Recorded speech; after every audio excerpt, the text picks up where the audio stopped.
Terry, we are ready to roll. Can we just move the agenda and? No. All right. This board meeting of the Board of Education for May 25th, 2021 is called to order. For tonight's meeting, any item that will be voted on has been posted on the PPS website under the Board and Meetings tabs. This meeting is being streamed live on PPS TV Services website and on Channel 28, and will be replayed throughout the next 2 weeks. Please check the district website for replay times. Welcome to tonight's meeting. A year ago, I remember in our board meeting lifting up the tragedy that had happened in Minneapolis the day before, with the death of George Floyd at the hands of police officers.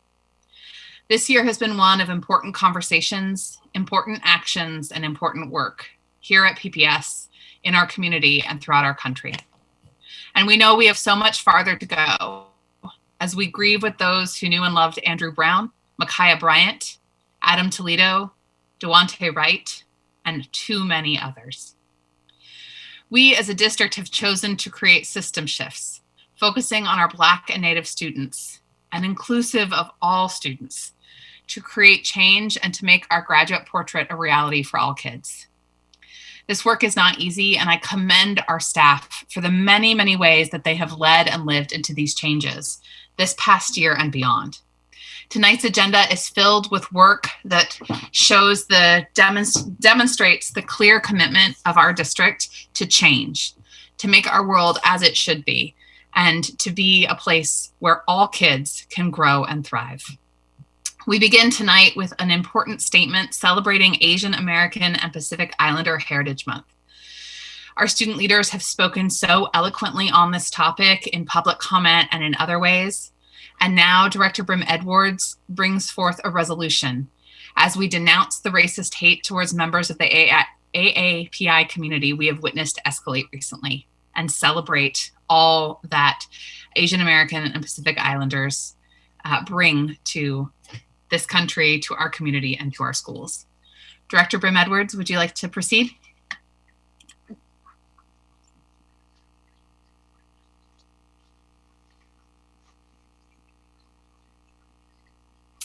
Off mute. Thank you, Chair Lowry. I'm honored to bring to the board tonight resolution number 6304, a resolution to recognize May as Asian American and Pacific Islander Heritage Month. I want to begin by thanking these individuals for collaborating on the creation of this resolution. Linnea Olson from Apano, James Liu, a board director for the nonprofit parent organization supporting PPS's Vietnamese dual language immersion program, Van Trung, a retired PPS administrator and a co-founder of our Vietnamese dual language program, PPS staff, Roseanne Powell and Courtney Wessling, and also Oregon State Representative Con Pham, who I'm honored to have as my state rep. We have a resolution before us which recognizes May as Asian American and Pacific Islander Heritage Month. The full resolution is posted on pps.net with the meeting materials and will be translated and shared to the broader PPS community. I'm going to tonight just briefly pull from some of the sections of the resolution before the board moves and adopts this. During Asian American and Pacific Islander Heritage Month, we acknowledge people of Asian and Pacific Islander heritage who live and work in Oregon, contributing meaningfully to Oregon's and the United States economy, culture, education, politics, arts, literature, science, and technology developments, despite institutional and systemic injustices designed to prevent and limit these achievements and contributions.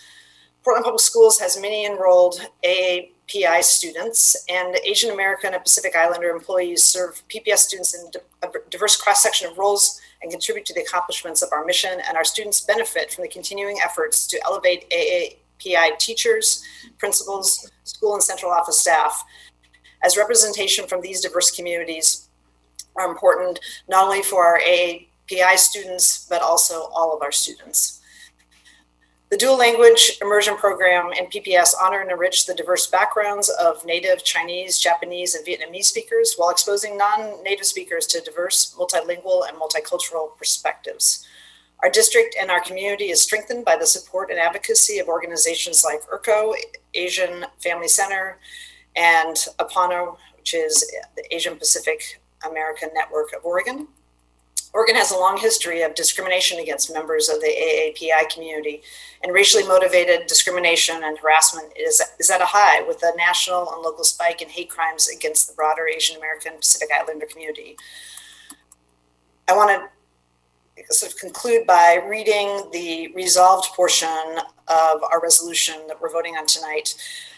And it says, the Portland Public School Board of Education recognizes May as Asian American and Pacific Islander Heritage Month and strongly encourages our staff and community to observe, recognize, and celebrate the culture, heritage, and contribution of Asian American and Pacific Islanders to our country, our state, our cities, and our schools.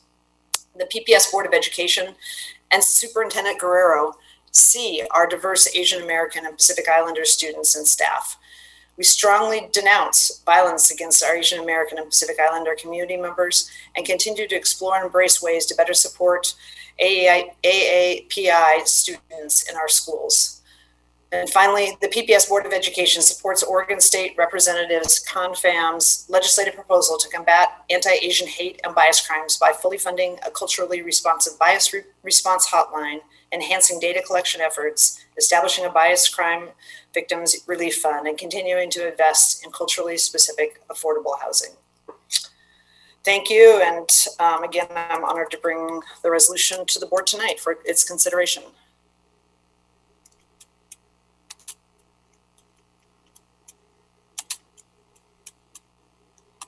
Superintendent Guerrero, did you have anything you wanted to add at this moment? Yes, Chair Lowry. Thank you, Director Brim Edwards, for introducing this important resolution recognizing Asian American and Pacific Islander Heritage Month. And like you, I'm also devastated over senseless acts of violence and hate towards Asian and Pacific Islander communities throughout the country and in our own community here in Portland. So I also am committed to moving beyond statements of condemnation and harnessing our full power of our collective, to name and fight hate speech and violence in our district.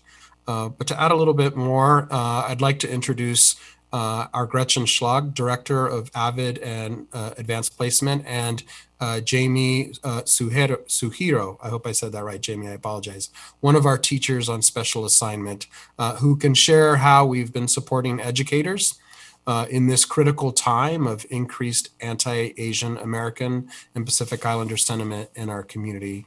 Gretchen and Jamie. Thank you, Superintendent Guerrero.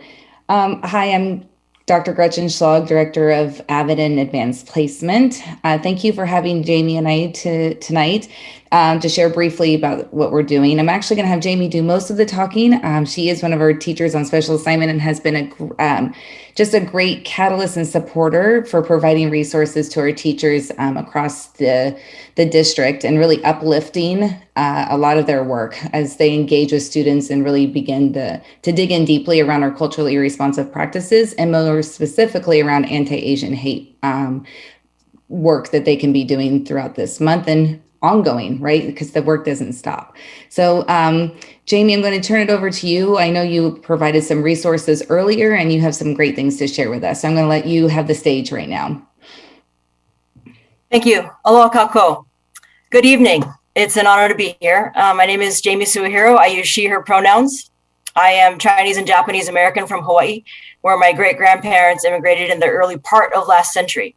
I'm a teacher on special assignment with College and Career Readiness Department, supporting AVID schools, and I've had the privilege of advising the Asian Desi Pacific Islander Affinity Group at Ida B. Wells High School since it began in 2015. As many of you know, Asian Americans have been the target of attacks throughout the pandemic. Over 6,600 incidents were reported to stop AAPI hate from March 2020 to March 2021. The true number is likely even higher. But discrimination, bullying, microaggressions, marginalization are not isolated to this past year for Asian Americans. We have felt their impact for centuries. This year, it's more important than ever to recognize and celebrate Asian American Pacific Islander Heritage Month. I wanted to highlight a few resources that were created by PPS teachers, which have been widely used throughout the district. First, Tiffany Koyama Lane and Karen Liao led a group of educators in creating a page on the PAT website at pdxteachers.org/AAPI, where teachers can get their students involved with activism, participate in community events, read from book lists, and learn about history, culture, and identity. There are numerous wonderfully detailed lessons for every grade level. Also, in a compelling Rethinking Schools article called Dear Educators, It's Time to Fight for Asian America, Roosevelt Ethnic Studies and Senior Inquiry teacher Moya Yonamine and her co-author present a call to action for educators in the form of 24 specific lessons to teach about Asian American history, the harmful model minority myth, Asian and Black combined activism, Indigenous rights, climate justice, and island solidarity. Finally, back in mid-March, our superintendent shared my Google slide deck on anti-Asian hate, which the PPS with the PPS community.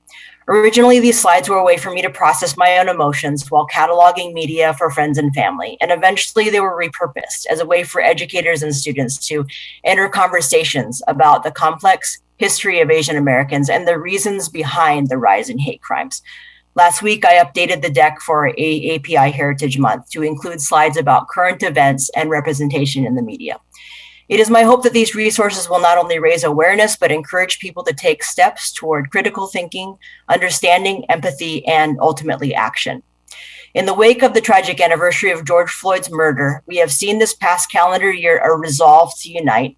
Many of our students, our resilient and brilliant youth, are right there in the forefront, organizing the community, demanding an equitable and just society. But whether or not our students are out in front or sitting quietly in the back with their cameras off, they need to know we are right there with them, that we recognize and celebrate their intersectional identities, and that we will do everything possible to provide them a safe and joyful learning space where they can grow to their greatest potential. Happy AAPI Heritage Month, everyone. Thank you. Thank you, Jamie. I don't know about the board, but you just gave me chills. That was very inspirational. And thank you so much for working with our teachers throughout our district. I know they really are gaining a lot of resources and support because of you and your talents. Thank you. And Jamie, it's so great to see you. It's been far too long. All right. Thank you both so much. Do I have a motion and second to adopt Resolution 6304, Resolution to recognize May as Asian American and Pacific Islander Heritage Month? So moved. All right. Second.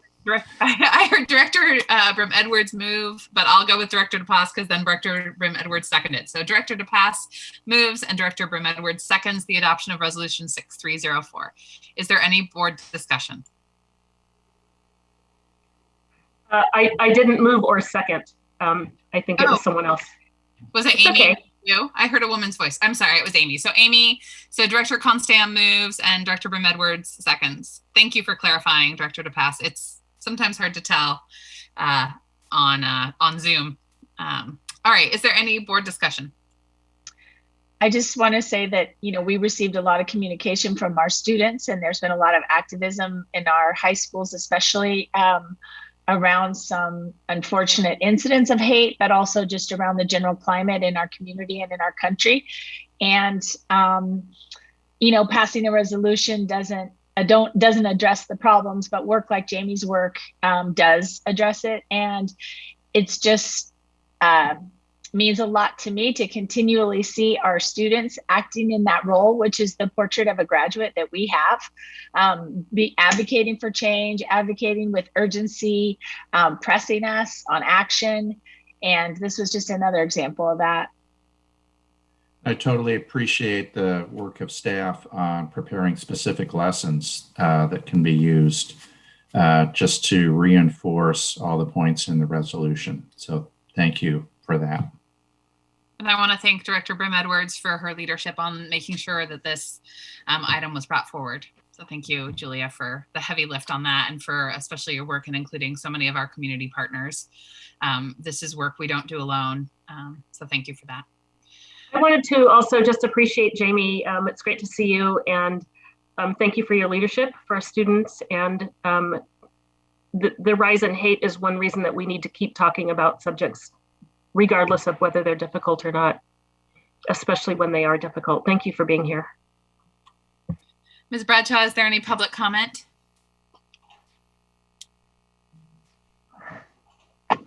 No. Okay.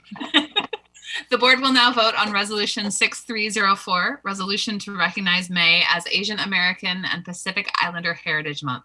All in favor, please indicate by saying yes. Yes. Yes. Yes. All opposed, please indicate by saying no. Are there any abstentions? Resolution 6304 is approved by a vote of 7-0 with Student Representative Hsu voting. Yes. All right, thank you all. Tonight, our next very important item on our agenda is a resolution reaffirming our support for the Albina Vision as we as a community work to address the devastating racist policies that placed a freeway through the Albina community and took land from the folks living there. This resolution is a small step towards justice as it authorizes the Albina Vision Trust to have a right of first offer on the BESC property. In 2019, the PPS Board of Education adopted PPS Reimagined, a community-driven vision for what we want to be true for the graduate system and educators of PPS. I got to participate in that process as a community member, and it was an incredible time of learning and conversation for our district. This ambitious vision represents the values and aspirations of thousands of Portland students, families, staff, partners, and members of the community, and articulates our foundational and enduring belief in racial equity and social justice. On June 11th of 2020, the PPS Board of Education unanimously approved Resolution 6130.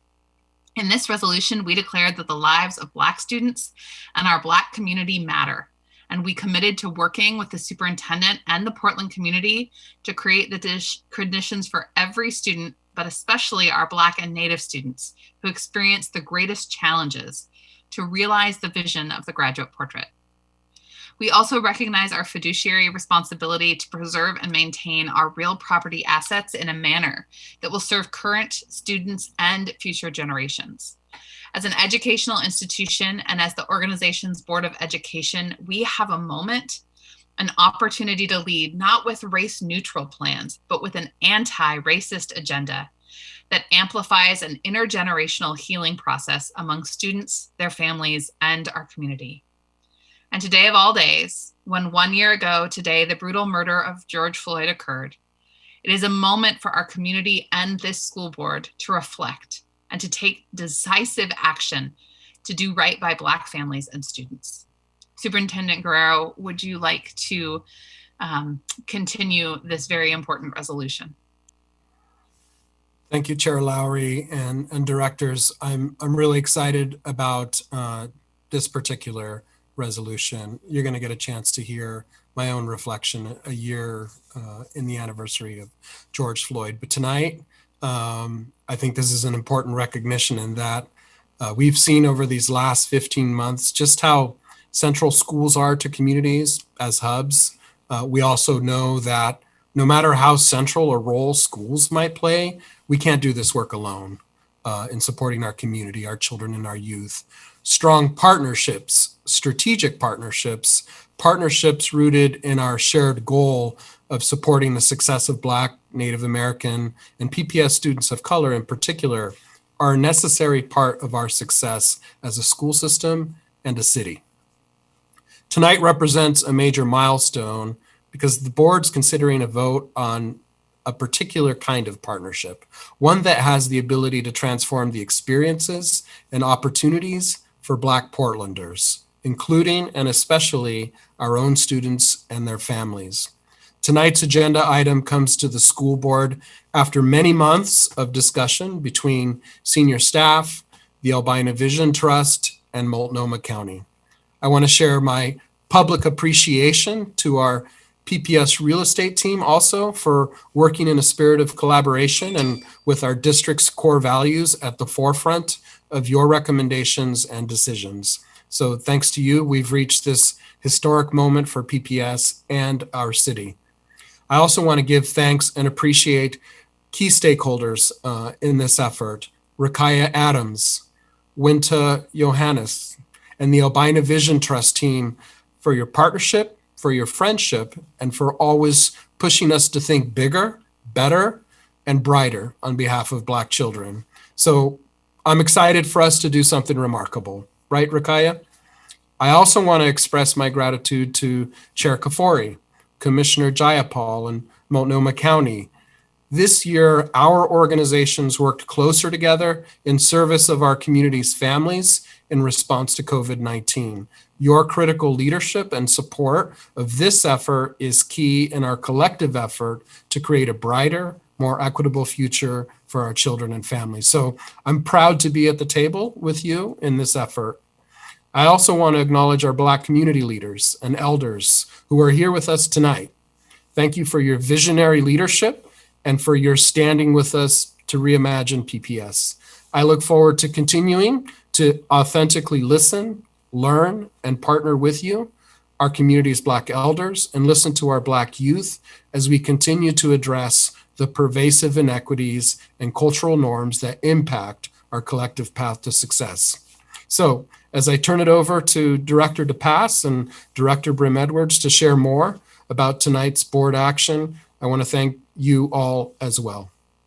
Tonight's an important step towards building a community and a school district that sees and honors our Black students, families, and staff, and I'm proud to have worked in collaboration with each of you.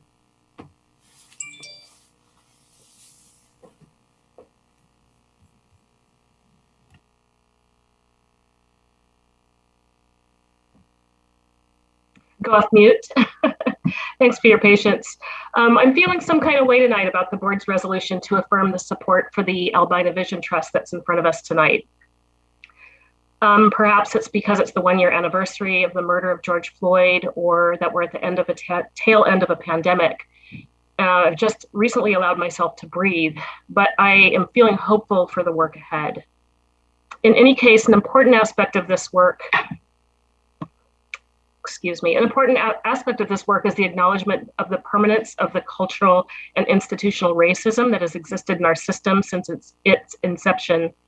Racist practices that advantage white students and disadvantage students of color have been reinforced by racist cultural narratives, beliefs, and norms. 6 years before Oregon proposed a state constitution banning Black people from entering, residing, or acquiring property, Portland Public Schools, Oregon's largest school system, was established. For close to 170 years, PPS failed to respond to struggles of the communities of color, especially Black and Native American students. This pattern started when William Brown, a resident of Portland in the 1860s, tried to enroll his children in one of Portland's only 2 elementary schools, launching what would be the first recorded case of racism against Black children in Portland public schools. While our commitment to calling out and eradicating systems of oppression is clear in our words, plans, and values, we also know that cultural and institutional racism continues to produce disparities and negatively impact the lives of our students of color, but specifically Black students. Reflecting on our community's vision for PPS, our core values and educational system shifts, along with the acknowledgement of persistent racialized predictors for student outcomes, we are called to strategically utilize and invest resources in a targeted and culturally responsive manner to achieve racial equity and social justice. Grounded in the belief that culturally specific organizations are uniquely positioned to partner with PPS to support our racial equity and social justice goals, we continue our commitment to partner with culturally specific and multiracial organizations. I want to speak for just a moment tonight about representative leadership and how we got here today. We wouldn't even be here today, but for the strength, conviction, love, and labor our elders have so lovingly given Portland's Black students over many, many decades, and I would be remiss if I did not mention their names. Mama Joyce Harris, Ronnie Herndon, Michael Chappie Grice, Donna Maxey, Tony Hobson, Mark Jackson, Jimmy Dojo, Renee Anderson, Lorenzo Poe, Sherry Garin Smith, Senators Gordley, Carter, and Frederick, and all of those I've failed to mention, including all of our esteemed and hardworking teachers and administrators of color and the guests that are on our call tonight. This resolution is what is possible when we have leadership that thinks big and pushes 24/7, 365. I see you, Superintendent, and your team, and know that this work is only possible when we all, including my board colleagues, metaphorically all pull the rope in the same direction in service of students in our district. Thank you.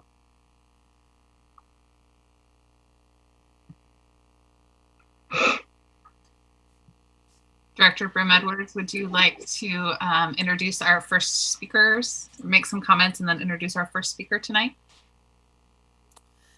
Thank you.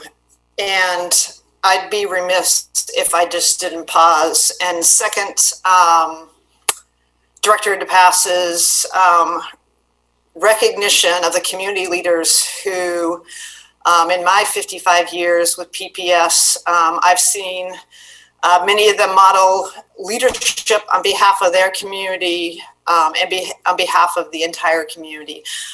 So thank you to Director DePass for recognizing the decades of work and dedication of those individuals in the community. So I would like to just take a moment to also recognize the work of the Real Estate Task Force that for the last 6 months have been meeting every week. That would be Jonathan Garcia, Dan Young, Liz Large, David Roy, Dana White, Carlos Sanchez, Cuizar, and Courtney Westling was the PPS team that really brought this agreement to the board tonight in concert with and work with Multnomah County and also with Albina Vision Trust. And as a member of the task force that worked to knit together the partnership, I was asked just to reflect on the resolution tonight and also maybe a personal reflection as a Portlander. So 170 years ago when PPS was created, its foundation has been noted earlier tonight, was a web of discriminatory and racist policies and practices that excluded many of our students and families. As PPS grew as a district, Albina was growing as well. And here's an excerpt from tonight's resolution about Albina. Albina was once a thriving, creative, and affordable neighborhood consisting of Black-owned businesses, homes, and faith institutions. It was the cultural capital of Portland with world-class jazz venues, environmental justice initiatives, and education models created for and by Black Portlanders. Decades of disinvestment, urban renewal, and racist public policy disintegrated the neighborhood. End quote. That is the Albina that the Black community built. It's the Albina that many institutions, including PPS, has disrupted and torn apart over the years. My journey with PPS, as I mentioned, started 55 years ago. In 1966, I started as a kindergartner in Portland. In my grade school and high school, students from Albina neighborhood schools were bused to my neighborhood, K-8 and high school, not the other way around. Over the years, as a parent and community member, I've seen schools in Albina, including Humboldt and Jefferson, be reconstituted. Disruption and sporadic support marked PPS's relationship with the Albina community.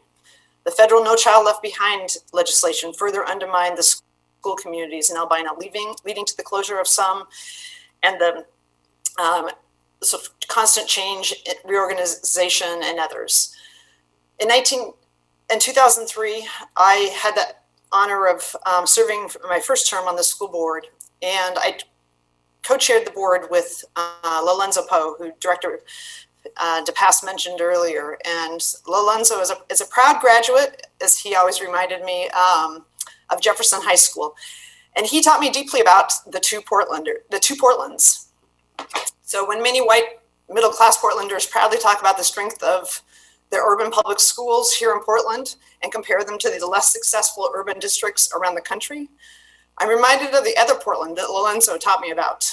That other Portland in Albina, where the schools received less support, where change was always being done to the schools, where students and families have faced discriminatory practices and policies.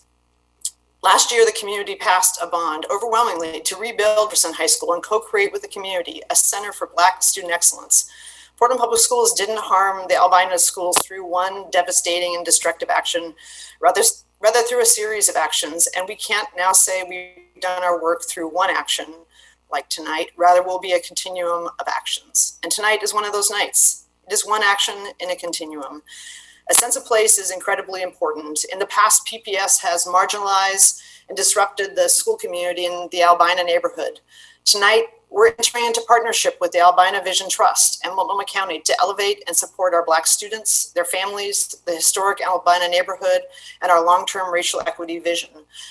I want to thank the Albina Vision Trust and the county leaders and all the elders who are on joining us tonight for working with us to take an action that moves along the continuum closer to One Portland.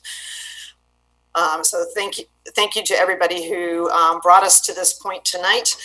And I want to next introduce Multnomah County Chair Deborah Kafori, who has been instrumental in making tonight a possibility. And with that, Chair Kafori, who's also a Portland Public School graduate, I'd like to ask you to speak next. Thank you. I'll just have to say go Generals since we're on this call tonight. Thank you. Good evening, everyone. My name is Deborah Kafori, and I am your Multnomah County Chair. And I am really honored tonight to share that Multnomah County is joining Portland Public Schools and partnering with Albina Vision Trust to grant them the first right of refusal on the Blanchard building site. This decision is in perfect alignment with Multnomah County's commitment to aid in the co-creation of solutions that confront the historical injustices that lead to contemporary inequities. As we've heard tonight already, but it bears worth repeating, that the historic Albina neighborhood was systematically taken apart through decision after decision. But with the same level of intent, it can also be restored and renewed. Multnomah County sees this as an opportunity to have a role in rectifying one of the most egregious chapters in our community's history, and to be part of building something new and lasting. The choice to grant Albina Vision Trust the right of first refusal isn't just an easy one, it's the right one. And I'm grateful that they are leading the charge with an exceedingly clear sense of purpose and vision for how we can establish together a future that ensures Portland's Black communities can thrive. And it's even more exciting to know that ATV's vision for the site will be oriented towards helping children and families flourish and succeed together. Values and work that reflect what Multnomah County aims to do every day. The dream for this site is one that we as a community must pursue together. And I am thrilled and honored that the county is here tonight to help advance that purpose. Thank you. Thank you, Chair Kafori. And again, we really appreciate the partnership with the county as we move ahead tonight in this historic action. Next, I'd like to introduce Multnomah County Commissioner Sushila Jailapal. And Michelle spoke to representative leadership, and I think Sushila really has stepped into this role and providing great leadership at the county along with her colleagues, Chair Kafori, and also the fellow commissioners. So Commissioner Jailapal. Thank you so much, Director Brim-Edwards. Good evening, everybody. I'm Sushila Jailapal, Multnomah County Commissioner for District 2, which includes the Albina neighborhood in which the Blanchard site sits. I'm actually going to start by thanking you for your recognition of AAPI Heritage Month earlier this evening. I feel, as a member of the AAPI community, I feel lucky to have been here for that. And note that, of course, the racism that leads to anti-Asian hate is connected to, and in fact has its roots in the racism and the anti-Blackness that led to the destruction of large swaths of the Black community, the heart of the Black community that was in the Albina neighborhood. So that through line feels very present to me as we talk about this.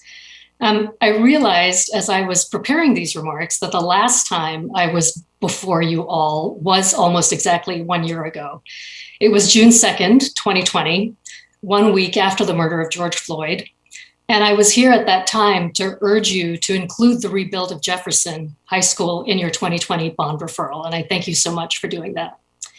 I used a quote then that I'm going to use again tonight because you can never use a good quote too often, from the author Eve Ewing, quote, "We must continually set our sights on what it would look like to get things right. And we must integrate those visions into our rhetoric and our strategy." By partnering with Albina Vision Trust, you and we at Multnomah County are setting our sights on what it would look like to get things right. And we're integrating that vision into our strategy. We're acknowledging past harms from urban renewal while investing in something new and sustainable in the long term. With the purchase of the Blanchard site, Albina Vision would have the opportunity to bring back resources into the heart of the Black community, the community that was torn apart when the freeway was bulldozed through it, and to rebuild this property into something remarkable for individuals, families, and youth, preserving land, yes, and repairing social networks. There's no single path to equitable growth. Rather, multiple intersecting and complementary strategies are needed to develop and implement that vision of what it looks like to get things right. This resolution is one of those paths, and I'm really delighted to be here to support it. Thank you.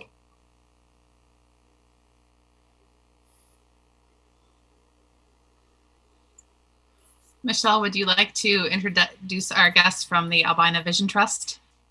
Yes, and I hope I get this right. So I'm introducing Ms. the Fabulous Rukiah Adams. I have to tell you all that I'm struggling to maintain my composure. A lot of us are, so we've got tissue handy.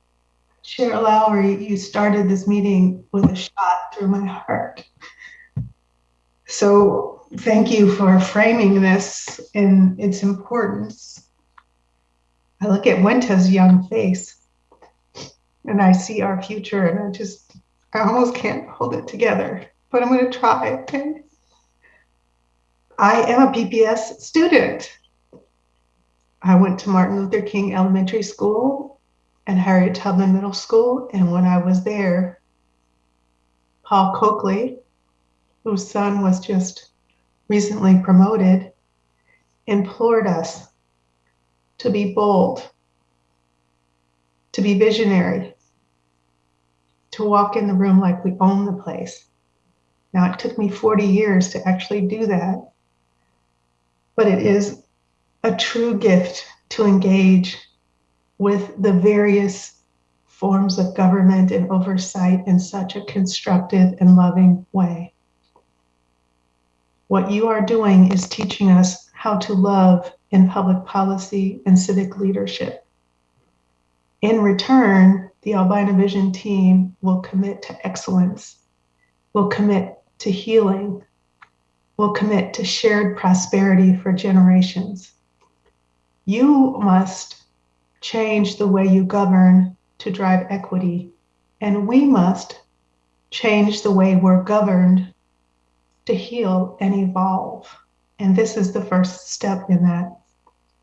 I know some of our ideas sound big, almost unimaginable, but on a day like today, in memory of George Floyd, that's exactly what we have to do. We have to love big. We have to try harder.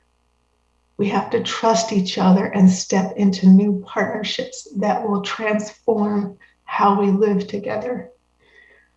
I don't know how much more I can add with words, except to say thank you for trusting us. And I look forward to delivering on the beloved community that will be rebuilt in the place of the Blanchard site, a place where Black and Brown children will be safe and loved and reflected in the urban vernacular. When we accomplish that, I hope we all remember this day, the day when our school district meets the city, meets the county, meets 50, 60 years of advocacy, meets 4 generations of Black Portlanders tilling the soil of Lower Albina in order to begin anew. Thank you very much. I'm sorry that I can't contain my emotions, but you're all so beautiful.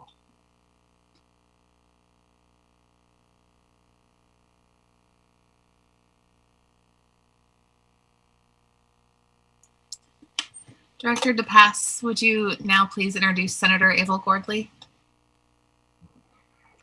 I'm delighted to introduce my dear friend and loving mentor, Senator Abel Gordley. I'm so glad you're joining us tonight. Thank you. Thank you. I too am in a place of emotion this evening. I see Rukaya and I hear her and I recognize her as one of our Black United Front Saturday school students from the 80s.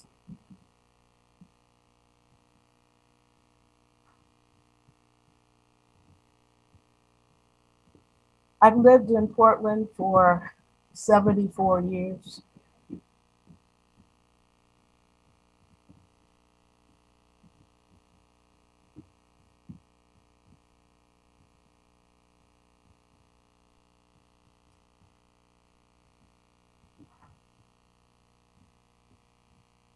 I want to say about the Albina Vision Trust that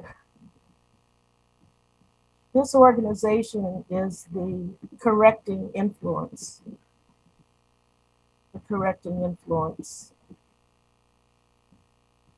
leading us forward. And the trust is also reminding us that we have not lost the capacity to dream big.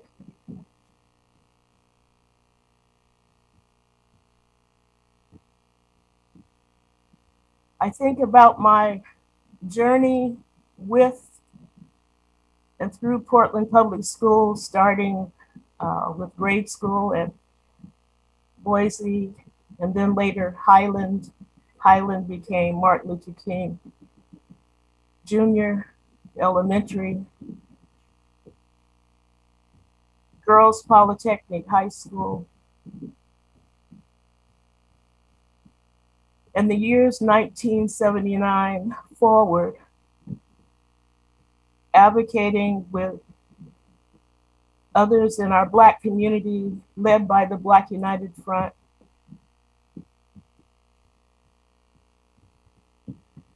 fighting for a non-racist quality education for Black children, for all children.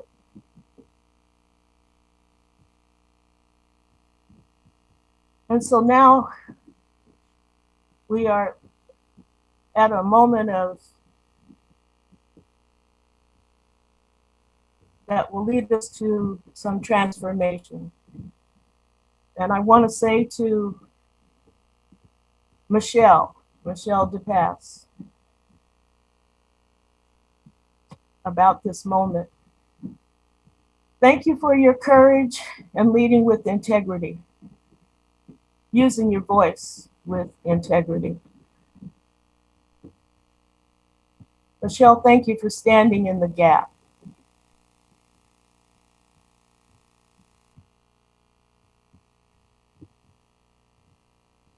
To the young man who serves as a student member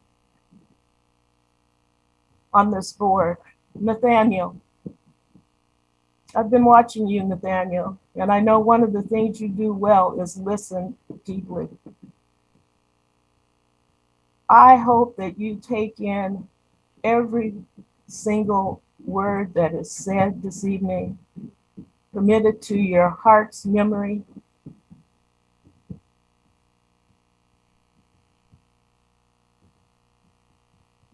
Embrace the history of the moment that we're in. I see my sister Joyce Harris, and I think about all of your work these many, many, many, many years as a master educator. Master educator.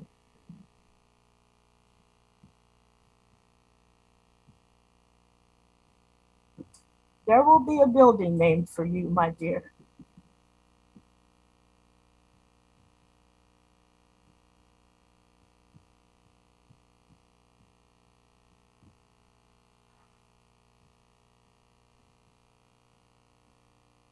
To our superintendent,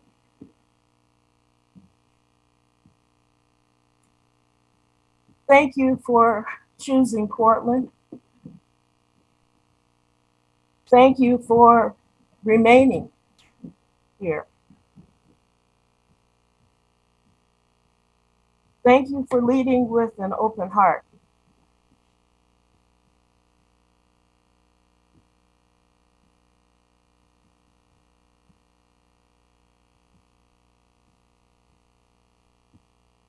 The significance of this time, this hour, is just not lost on me. I'm thinking about those who are no longer here. Halim Rassan, D.S. Loving, Ruth Spencer,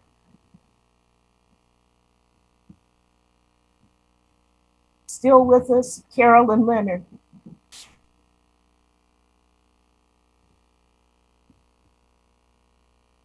there are so many who carried the torch.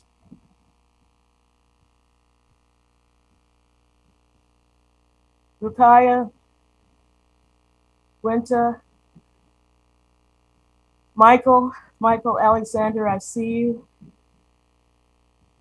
Thank God for you, for the quality of your leadership. And I'm gonna stop there. Thank you. Bless you all. Thank you Thank you much, Senator Gordley.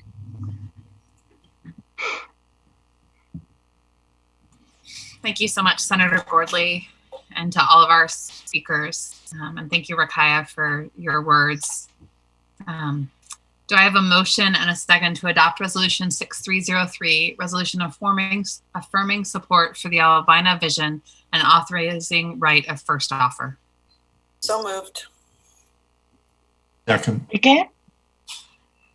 Okay, I believe I heard Director Brim Edwards move and Director Bailey second the adoption of Resolution 6303. Ms. Bradshaw, is there any public comment? Yes. We have Joyce Harris.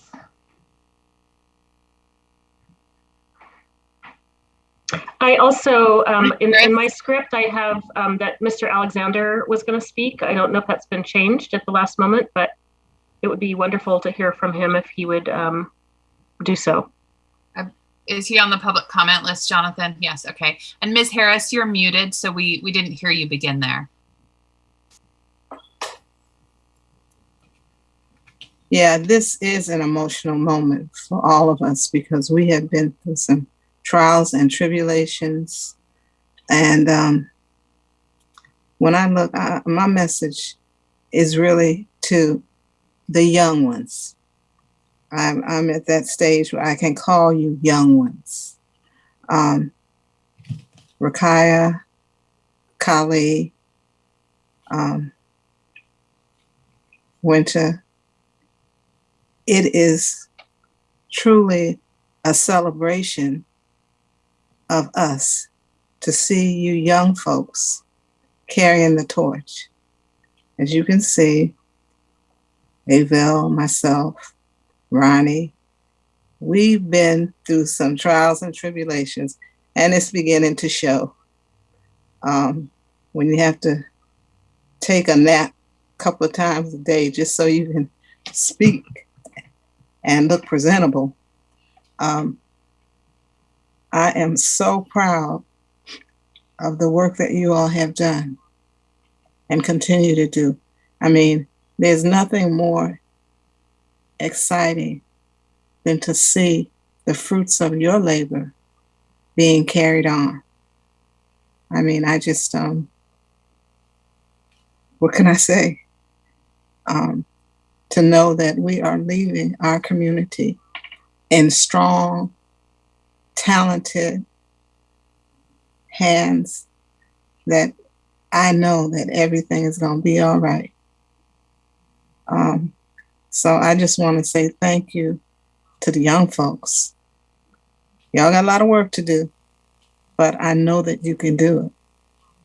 And even though some of us are getting a little aged, we're feeling good because I look at you all and I remember some 50 years ago, I was right where you were. trying to figure out what to do, and being committed to doing it. Avell and I always talk about these rocking chairs that we're going to get so that we can just sit back and reflect on our time and then celebrate your time. So if anybody has a notion, we really want to do something nice for me and Avell, get us 2 red rocking chairs so that we can carry on the work that we started and that you are continuing. I'm so proud. I'm just proud, thinking about all the things that we have done and how you all are carrying it on. So that's all I have to say. This is I always say, there was a movie called A Great Day in Harlem. And when I have moments like this, I think about that great day in Harlem. This is a great day in Portland, in our community. And I just can't wait to see what you're doing next. And Superintendent, I guess I can say this publicly. I'm glad you stayed. I was a little reluctant at first to say, is he gonna make it? Is he gonna last? Well, you did. And I want to congratulate you for that. And thank you. And Michelle, thank you for calling me this morning. And it's going to be wonderful.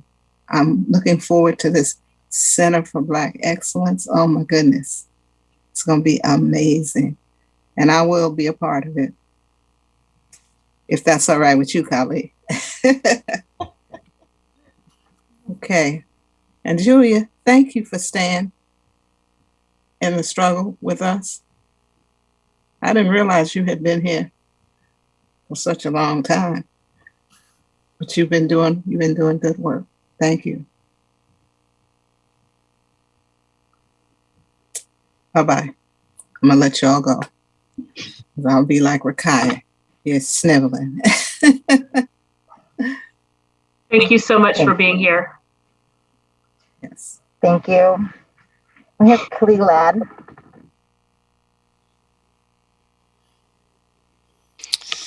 Well, after all of that, I don't know that there's much left to say. I do want to acknowledge just that we young folks, Rakai, I love that we're young, do stand on the shoulders of greatness. And I just need to acknowledge Mama Joyce and Senator Gordley and Ronnie Herndon, Lorenzo Poe, people who I know have personally held me up and given me wisdom and advice, and part of why I'm here today. And I just admire and respect you more than I could ever describe. And we would not be here without you. And not just your work, but you're also believing in this next generation of leaders and being actively engaged in supporting our vision. Dr. Mae Jamison, who was the first Black female astronaut, said, never be limited by other people's limited imaginations.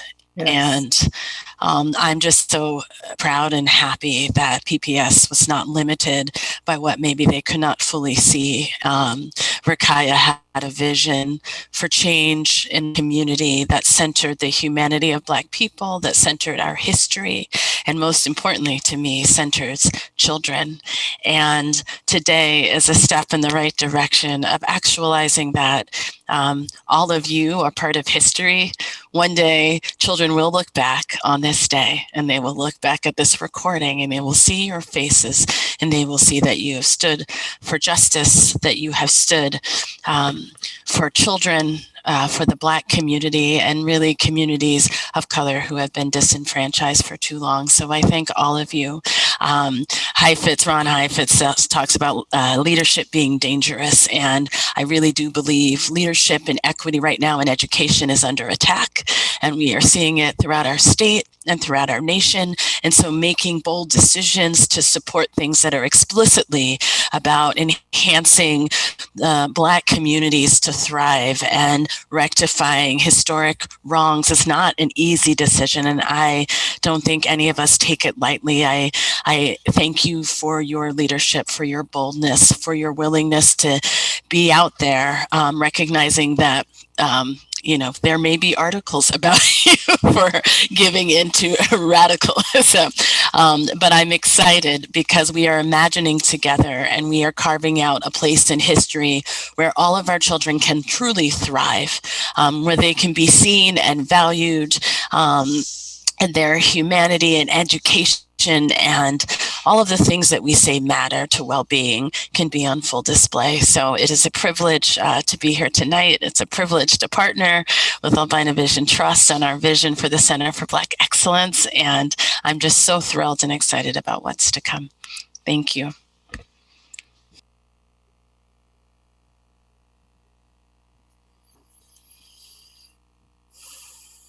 Ms. Bradshaw, is Mr. Alexander next on our public comment list? Yes. Well, Mr. Alexander, welcome. Yes. Are you able to hear me? Fantastic. Well, yes. First of all, I like everyone, I'm having a very difficult time sort of harnessing some boundaries on the emotions that I'm feeling right now. Although not a native of Portland, this is a community that I have come to love and that has embraced me over the last 16 years. And I feel very privileged to be in this space and in this place today. It is not lost on any of us that a year ago today, we were facing the trauma associated with the killing of George Floyd, and at times the awakening within this country of the challenges that we face around issues of race and bias and bigotry. I would like to say that that awakening has been something that has shown its permanence, but in many instances, institutions were trying to find a comfortable place to land in what was going to be a very difficult time. And I commend the leadership, Superintendent Guerrero, the staff, for the willingness to not only embrace this difficult time, but to stay on the field during difficult discussions, during discussions that were going to challenge not only who we were, but how we got to where we are right now and where that accountability lies. There's an old expression that says, it may not be your fault, but it's your responsibility. And it is clearly our responsibility. And we welcome the opportunity to work with the superintendent and the staff in creating this new space. The adage that I think we're all familiar with, that it takes a village to raise a child, in some ways intuitive, but it's premised on the creation of that village. If that village doesn't exist, that work cannot be done. And the effort and the commitment and the resolution tonight affords us the opportunity to strengthen the foundation of the shared village and the beliefs that we believe all of our children are entitled to. Our Creator gives all of our children gifts and charges us with the responsibility of giving them opportunity. So we have that tonight. And I'd like to close by just calling on a saying of the Maasai tribe, which is a tribe known for their ferocity and their intellect in Kenya and Tanzania. And they begin every meeting with one phrase, and it doesn't matter what the purpose of the meeting is, if it is around community and families and institutions, the first thing they will say is, and how are the children? If we can ask ourselves that throughout the course of this path that we've committed to navigate together, we will always keep an eye on true north. Because how we answer that question will determine whether we're bringing the proper resolve and intentionality to the opportunity and the shared path that we've committed to. So I feel so very, very privileged to be working in partnership with the staff of the district, with the board, with the leadership, and with the wonderful colleagues who've allowed me to be a part of the AVT team. So thank you for the opportunity to offer a few comments today.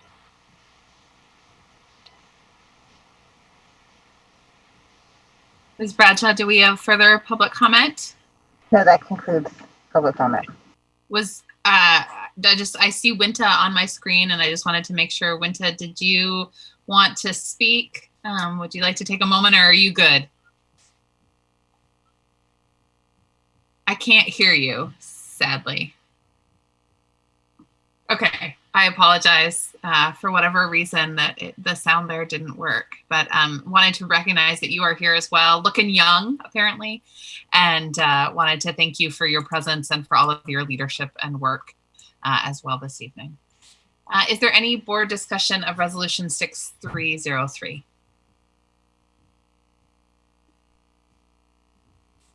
I just, again, want to thank everybody that showed up to testify tonight and to witness. You're doing this on your free time when you should be eating dinner with your families. Rakaya, thank you so much for your vision. They say that leadership is sharing a vision and then getting followers to kind of come behind you. So I think you've proven that that's happening now, and really happy to see you on the call. And thank you to everybody that spoke tonight. And thanks for everybody that also didn't interrupt the speakers tonight, because that would be a no-no in the Black church. I just want to remark on the poetic happenstance of having this time together tonight on this day, because it's like a balm for our souls, you know, to be able to be hopeful and forward thinking and inspired at a time when we're remembered of how hard the fight is. So thank you all for bringing us that hope and inspiration. And now let's step on the gas and make it happen. Yeah, I can't add anything to the emotional and eloquent testimony and truth telling we've heard tonight. So I also want to thank you for coming and speaking your truth and telling us about that experience and about this opportunity. And I'll just say that it is such an honor to be on this board and have an opportunity to vote yes on this tonight. So thank you for giving me that opportunity. Well, we won't delay in giving you that opportunity any longer, Andrew. The board will now vote on Resolution 6303, resolution affirming support for the Albina vision and authorizing right of first offer. All in favor, please indicate by saying yes. Yes. Yes. All opposed, please indicate by saying no. Are there any abstentions? Resolution 6303 is approved by a vote of 7-0, with Student Representative Hsu voting yes.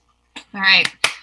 I see the round of applause. I have to say, this is amazing. And yet I still, in my heart, this is one small step in a journey of much, much more work, both of this district. And I know that even if you're sitting in red rocking chairs, Senator Gordley, you're going to be keeping us accountable and sharing your wisdom. So we have more work to do. And I know that you all will be partners in that work. And leading in that work as we continue to address these historic wrongs. I loved what Mr. Alexander said about it's not your fault necessarily. We didn't create the policies that destroyed Albina, but it is our responsibility. And that we, as especially a white board, have a lot to answer for the historic injustices that have plagued our city. And I just want us to be clear that this doesn't solve racism. This is one moment that we must celebrate and fill with hope, and yet have it fuel us for that next moment, next step under Superintendent Guerrero's able and incredible leadership, and with our staff as partners as well. We turn now from this amazing moment of a historic night of these deep emotions to turn to our consent agenda, which often feels a little dull, but it is the work that is the heart of so much of what we do. Tonight, we're looking at contracts and curriculum and so many important pieces. But if there are any items you would like to pull, and Director Brim-Edwards, I know you have one, we're going to set those aside for discussion and vote after the rest of the consent agenda. But first, Ms. Bradshaw, are there any changes to the consent agenda? No. Okay. Board members, are there any items you would like to pull? Actually, Chair Lowry, I'll just leave the math adoption in the consent agenda, and just when we get to discussion, just ask my question. Okay, great. Thank you so much, Director Brim-Edwards. Director Brim-Edwards was, as you know, always very diligent, and the math adoption, there was a little bit of a miscommunication and it got added to our board packet a little late. So we were having some conversation about how best to address that and make sure it was fully reviewed. Okay, thank you, Julia. I know that took a lot of extra work on your behalf this weekend. Are there any other items that any other board members would like to pull from the consent agenda? Do I have a motion and second to adopt the consent agenda? So moved. All right, I heard Director Scott move and Director Constam second the adoption of the consent agenda. Is there any board discussion on the consent agenda?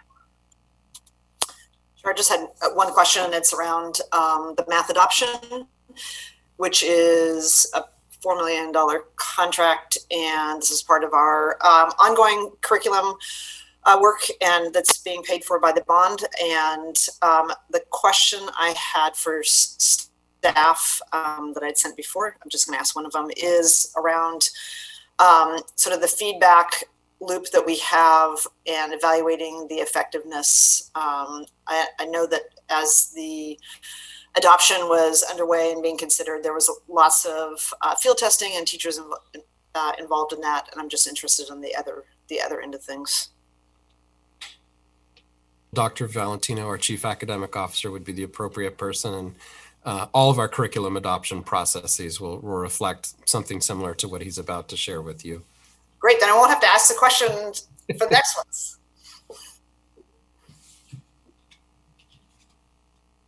So, good evening, excuse me, Director Lowry, Directors, Superintendent. So this is a very complex process that we have embarked in, primarily because there wasn't a lot in place at the time. So some of the protocols and procedures we are still developing, and we were using our first couple of adoptions to test out the protocols that we had been putting in place. And so the handbook that was provided to you prior during the science upgrade was to give you a sense of the complexities of that, but also to share with you that that's a way of standardizing our processes moving forward. And so one of the things that is included in that we still are having to address is making sure that the communication system works alongside, so that people are engaged from the very beginning, the various stakeholder groups, the various people who will influence and inform the process have a voice at the table on the front end. And so as we figure this out, and because there's so many people trying to support this work, once or twice we haven't fully implemented in the way that we'd like, but that's the part of that cycle of continuous improvement. And so in that learning within that cycle, one of the things that we learned was, how do we ensure that within our stakeholder groups, there is an opportunity for feedback? And so it's that feedback loop that you had actually mentioned during the audit committee meeting, that we are really paying close attention to make sure that it does two things. One, that along the way, we're able to get feedback on our own process, on how we are piloting, how we are making decisions about the indicators that we're going to use to measure for quality, et cetera. But also that as we begin to implement that from the very beginning, we are measuring for the quality of our professional development, the quality of the initial implementation, and get feedback from that. And so as the superintendent indicated, as we begin to formalize that, as we codify those individual components and we formalize that, every single adoption will actually have very similar markers that you as a board will be looking for, so that you can make sure that, one, that we have been rigorous in the identification of possible curriculum adoptions, adoption programs. Two, that our procurement process is of quality as well, that we actually have invited the right people to the table to be part of that conversation. And then as we field test, that we actually are looking for the right conditions for that to happen. The pandemic did not help us. And so we really had to figure out tangible ways of measuring the quality of the piloting and that sort of thing. So it was difficult for everyone. But moving forward, we will be able to hold that steady and be able to look for those things and measure for those things. And so we're hoping that as we answered to questions that you had, know that they are going to become part of our process for evaluation, along with others that will allow us to address some of the gaps that we still have in our process. Thank you, Dr. Valentino. All right, is there any further board discussion of the consent agenda? A quick thank you. This may be the only opportunity, but a quick thank you to Dr. Valentino for his vision and thinking about including curriculum resources into our bond work, which is not something this district had done before. And without it, there's no way we could have undertaken a wholesale adoption like this, which is, I believe, going to be an absolute game changer. Every grade level math curriculum, including the professional development. So thank you for your leadership, Dr. Valentino. It's a huge, huge investment for our children and a wonderful opportunity for our teachers who, it's fair to recognize, have not been as well supported as they should have been. Thank you for that. And I want to thank the superintendent because he put the bug in my ear. Said, well, if you can make it happen, go for it. But if it wasn't that, he said, let's give it a go. So I appreciate that. So thank you. Ms. Bradshaw, is there any public comment on the consent agenda? No. All right, the board will now vote on resolution 6305 through 6312. All in favor, please indicate by saying yes. Yes. Yes. All opposed, please indicate by saying no. Are there any abstentions? The consent agenda is approved by a vote of 7-0 with Student Representative Shu voting. Yes. Thank you, Nathaniel. All right, we turn now to student and public comment. And board members, we will take a break after student and public comment. But before we begin, I would like to review our guidelines for comment. The board thanks the community for taking the time to attend this meeting and provide your comments. Public input informs our work, and we look forward to hearing your thoughts, reflections, and concerns. Our responsibility as a board is to actively listen. Our board office may follow up on board-related issues raised during public testimony. We request that complaints about individual employees be directed to the superintendent's office as a personnel matter. If you have additional materials or items you would like to provide to the board or superintendent, we ask that you email them to publiccomment@pps.net. Please make sure that when you begin your comment that you clearly state your name and spell your last name. You will have 3 minutes to speak. You will hear a sound after 3 minutes, which means it is time to conclude your comments. Ms. Bradshaw, do we have anyone signed up for public comment? Hi. We have a group of students that are all going to be in the same meeting invite. So we'll start with Amaya Leary Sims.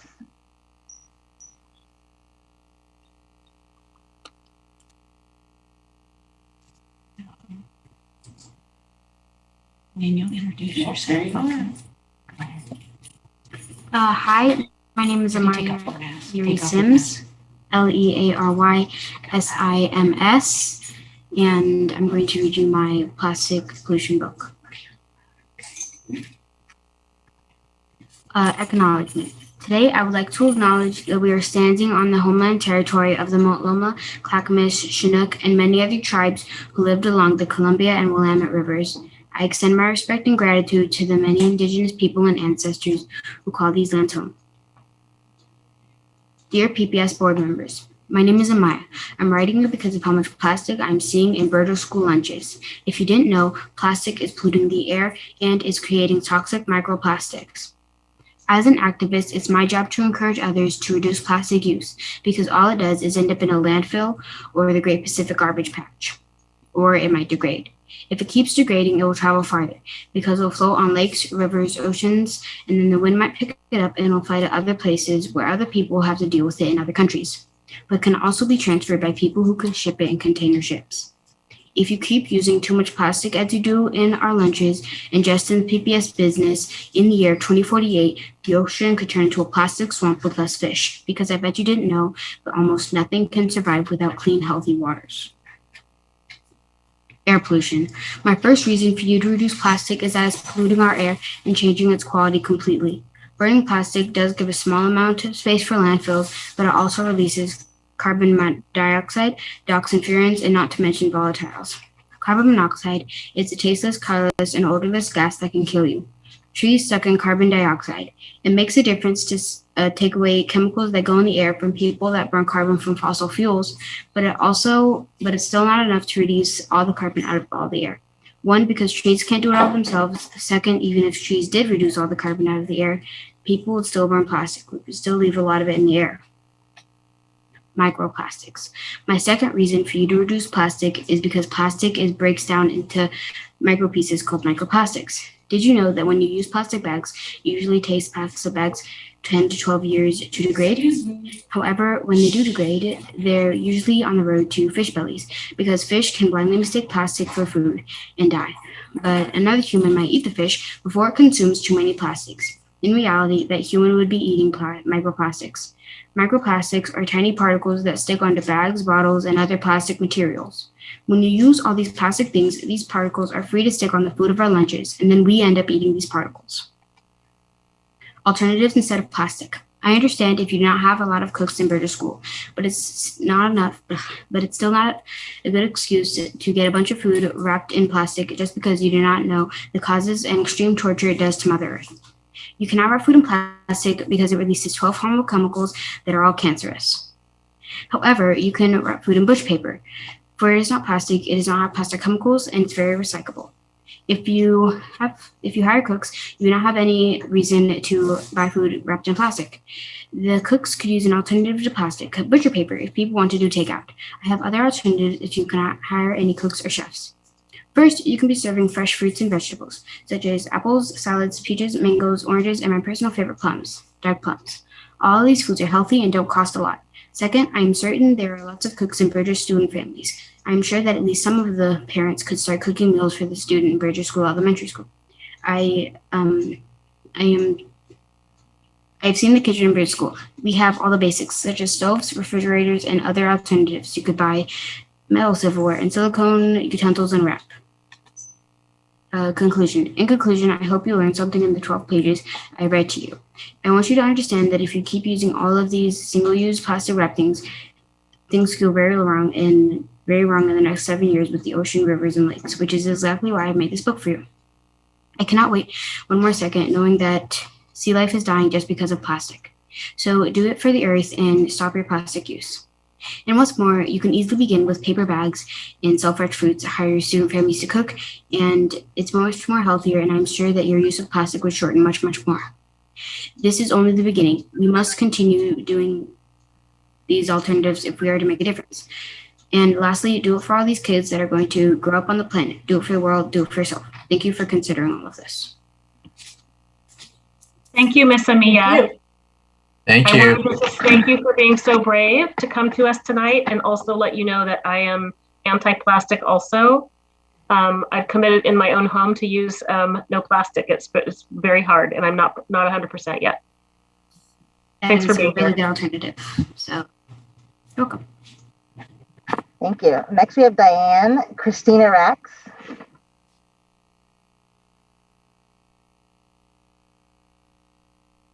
Do you want to go in your book? I can read online.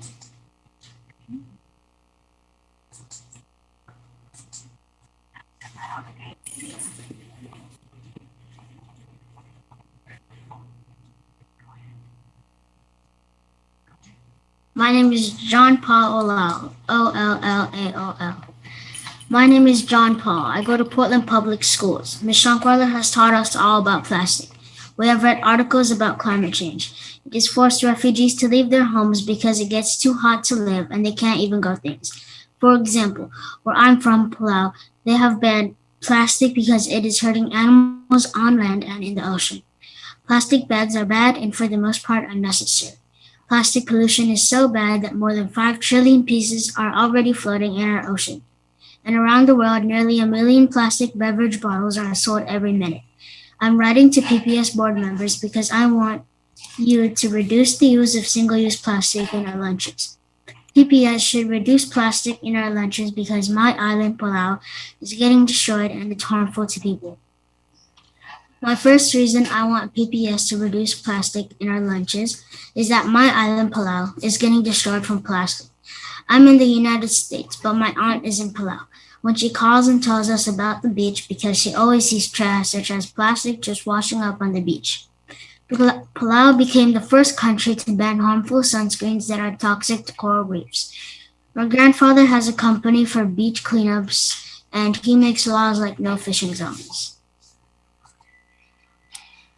My second reason why Portland Public Schools should reduce plastic is because, according to FLAWS says microplastic particles can also accumulate polychlorinated biphenyls, other chemicals that are linked to harmful health effects, including various cancers, a weakened immune system, reproductive problems, and more.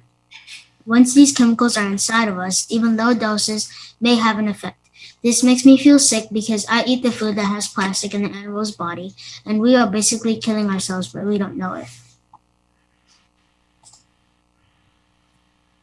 First of all, one of the solutions I have for PPS is to stop using plastic in our lunch. One of the ways you can do this is to hire perhaps some of our parents. Furthermore, my parents cook ethnic foods such as healthy rice and soup.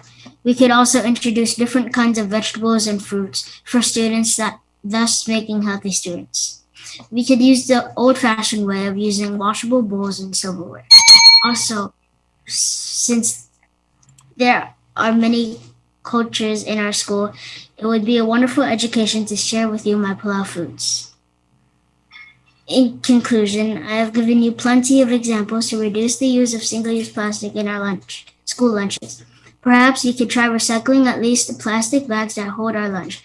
And please use the paper bag that can be recycled. It's not difficult, and it's really not that hard. It's not that expensive, and it's saving our planet as well. There are solutions as well, such as banana leaves and other paper containers that would keep our food just as fresher, if not fresher. In addition, if you were to do this, maybe my island of Palau would not be destroyed and people's health would not be harmed. Thank you. Thank you. Thank you. We have Kylie Loggy. Okay. Oh, Kylie. It's Diane. Oh, okay. Okay, come on.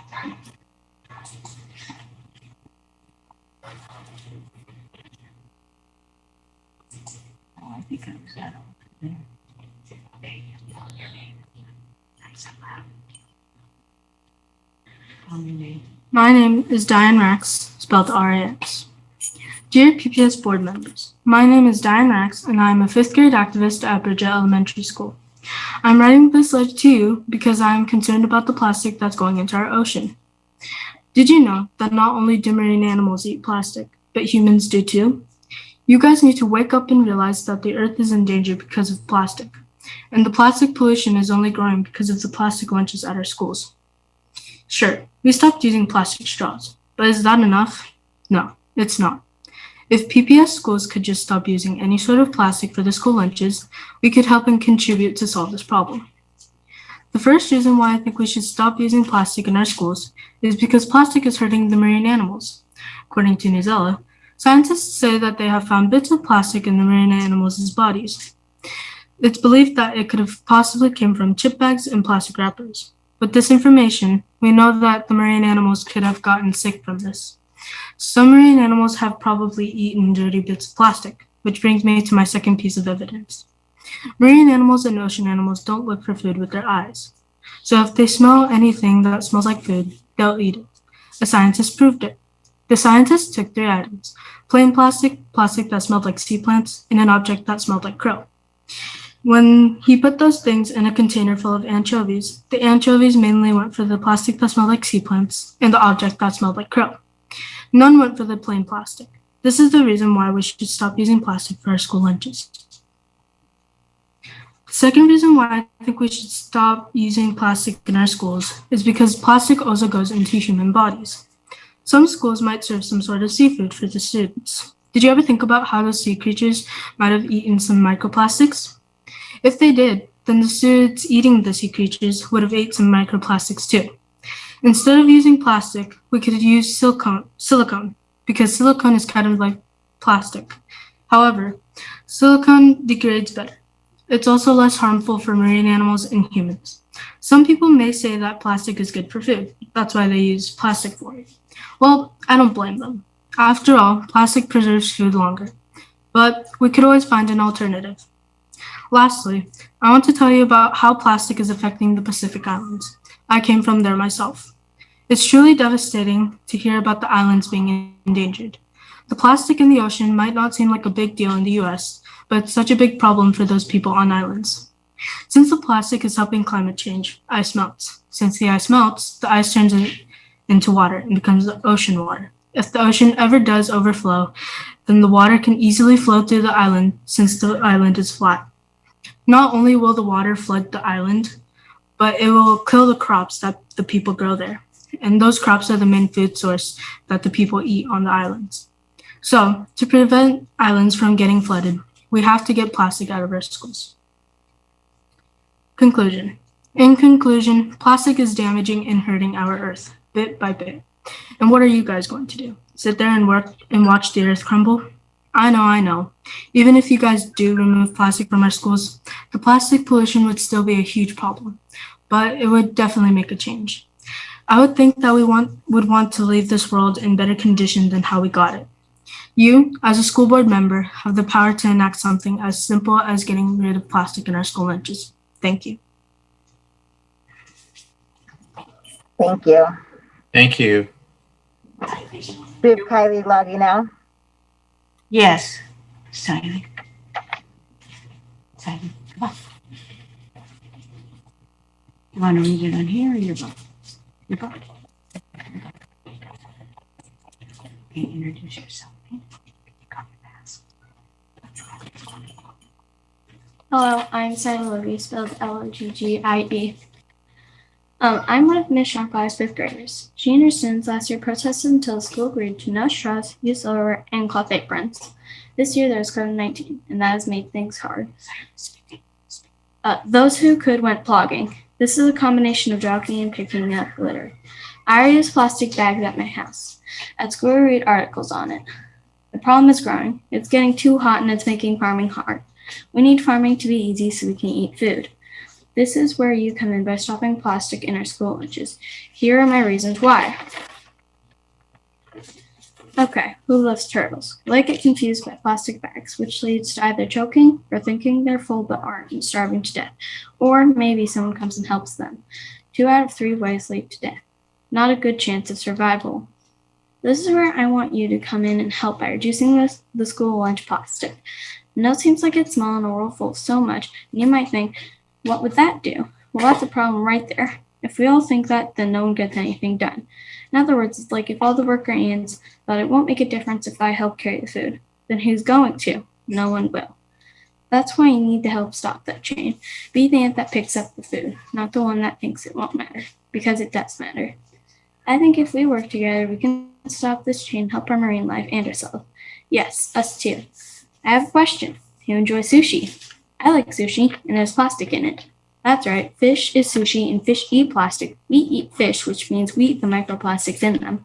Not such a delicious idea now, is it?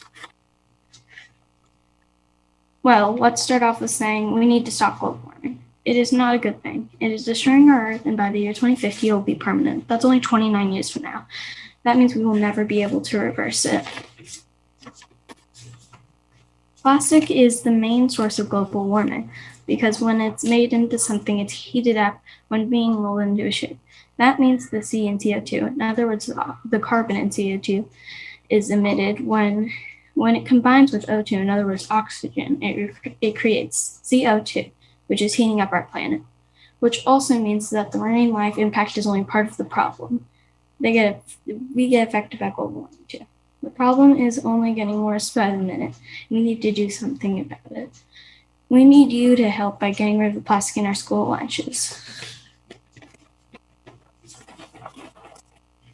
Silicone, rubber, wood, bamboo, metal, beeswax wrap, cardboard, paper, foil, and butcher paper are all things that aren't plastic that you can use. Furthermore, I would like you to consider using these things because plastic is not good for our environment or us. In other words, it's not really that good to use plastic, especially when you consider the fact that in the long run, it's not worth it. For example, take a look at fire zones. They are getting bigger because Earth is getting hotter, and the Earth is getting hotter because of things like plastic. Bamboo is a plant, so it's good for the Earth if it returns to soil eventually. Metal can be used for metal straws, so that's good. Cardboard and butcher paper are also solutions. All you have to do is use them. In conclusion, I know that we are on a path of destruction and fire and no one wants to walk there. I know we can take that first step of change. All you have to do is try. Last but not least, the choice is in your hands. Are you going to be the pollution or the solution? Either way, I hope you learned why you should take a hard look at our school lunches. Let's set a goal to eliminate half the plastic in our school lunches at minimum. For example, trade out plastic bags with paper bags.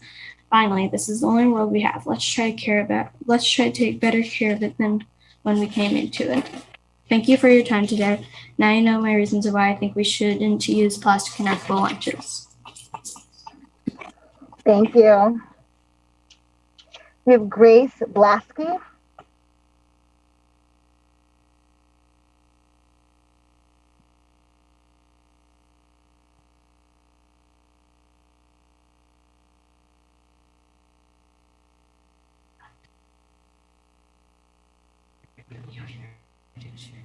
Hi, my name is Grace Blaschke. Blaschke is B-L-A-S-C-H, my plastic pollution book.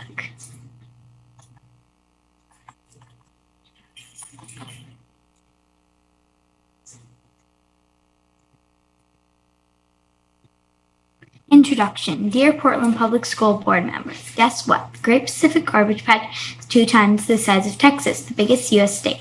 I'm Grace Blaschke, and I'm a 5th grade activist in Ms. Schonqueller's class at Bridger School. I'm writing to you because I see too much plastic in the school lunches. No, COVID might be a good excuse, but it is not. A lot of companies think everything has to be wrapped in plastic to be safe during COVID, but it does not always have to be in plastic wrapping. Over the last few months, I've been thinking about plastic pollution a lot, and it really hurts my heart to think about.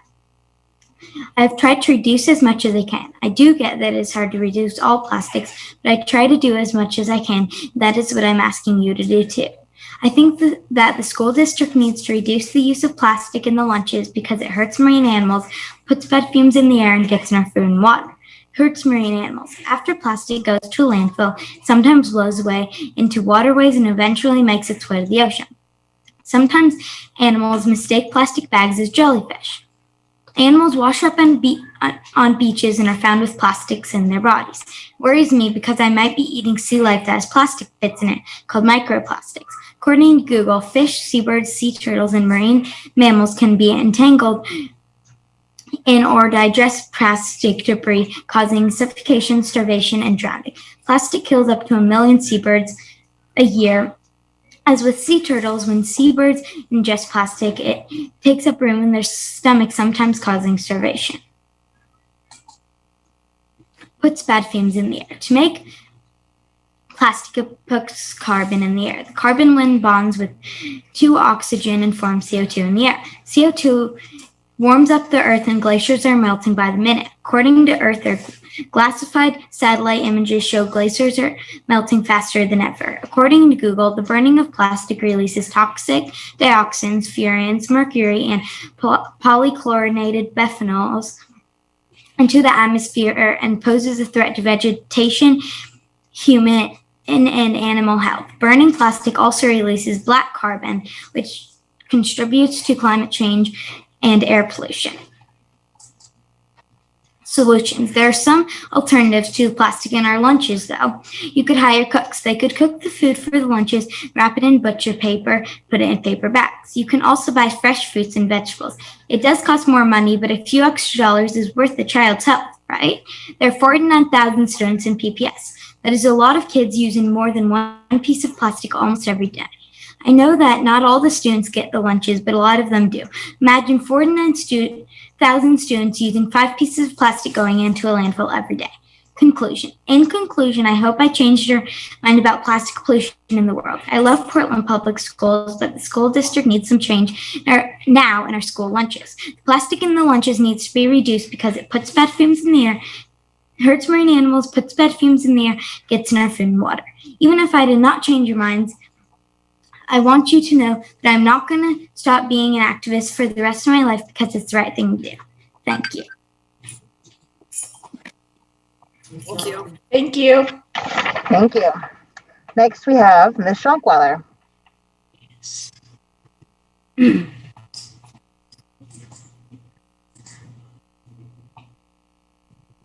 want to thank the superintendent, Guadalupe Guerrero, who knows that I like to make a little bit of good trouble, and the board members for allowing these 5th grade activists to express their concerns about the plastic in our school lunches. I also want to thank my principal, Melissa Schochner, for encouraging me to teach what is important. I couldn't be prouder of these young activists, first for their remarkable argumentative essays, and second for being activists for change. As I hear these essays, I have many thoughts. As a teacher, I know I need to teach the truth to my students about climate change and racial injustice, especially how it affects our students' heritage, the Pacific Islands, Central and South America, the African continent, and many more places throughout the world. According to our climate, there can be no more delay in addressing the climate crisis. It is called catastrophic by scientists, genocide by island nations, and death to our continent by African climate diplomats. There's no more slack time. Climate is everything. Plastics are one contributor to our climate crisis that these students can see firsthand. Locally, this is arguably the biggest problem affecting our community. As you drive down the streets of Portland, you see plastic and trash everywhere. This plastic waste is on the streets where we live and the school grounds where we work.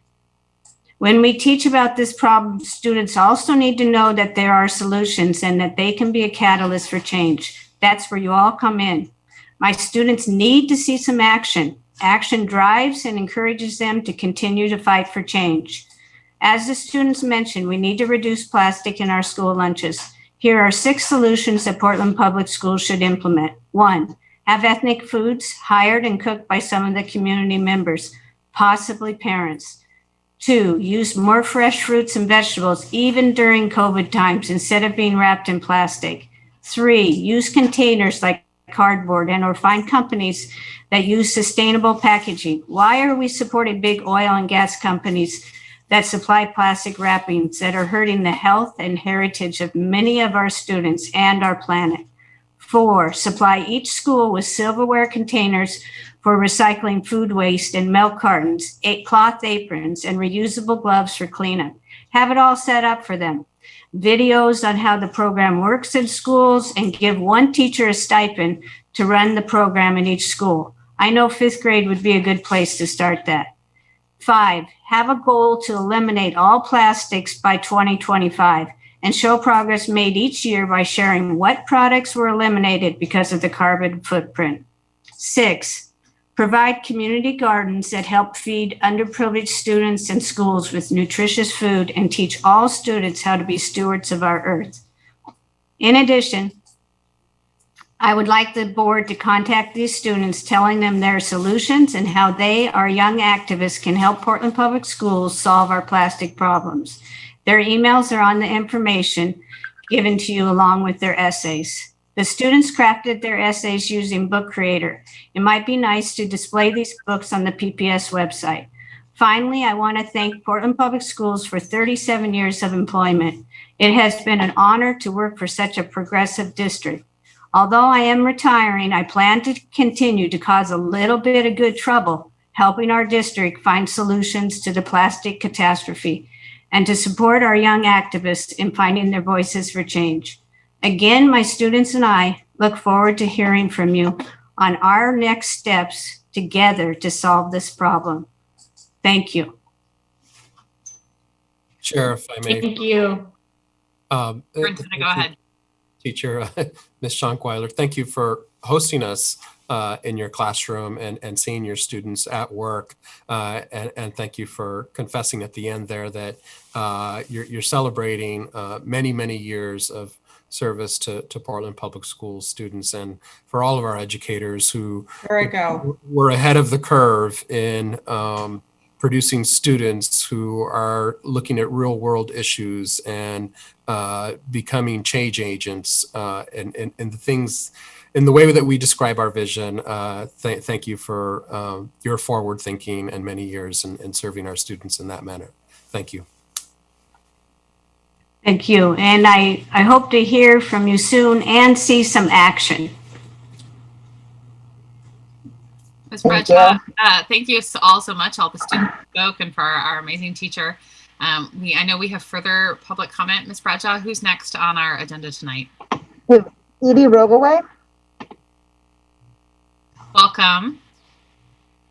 It looks like you're still muted. I apologize. There you go. It's okay. It's Zoom Live. Thank you. Yep. My name is Edie Rogaway. My last name is spelled Rogoway, and thank you for allowing me to speak tonight. Since she was a little girl, I have drilled the art of the apology into my 14-year-old's brain. Because when you apologize, when you genuinely apologize, you give the other person nowhere to go.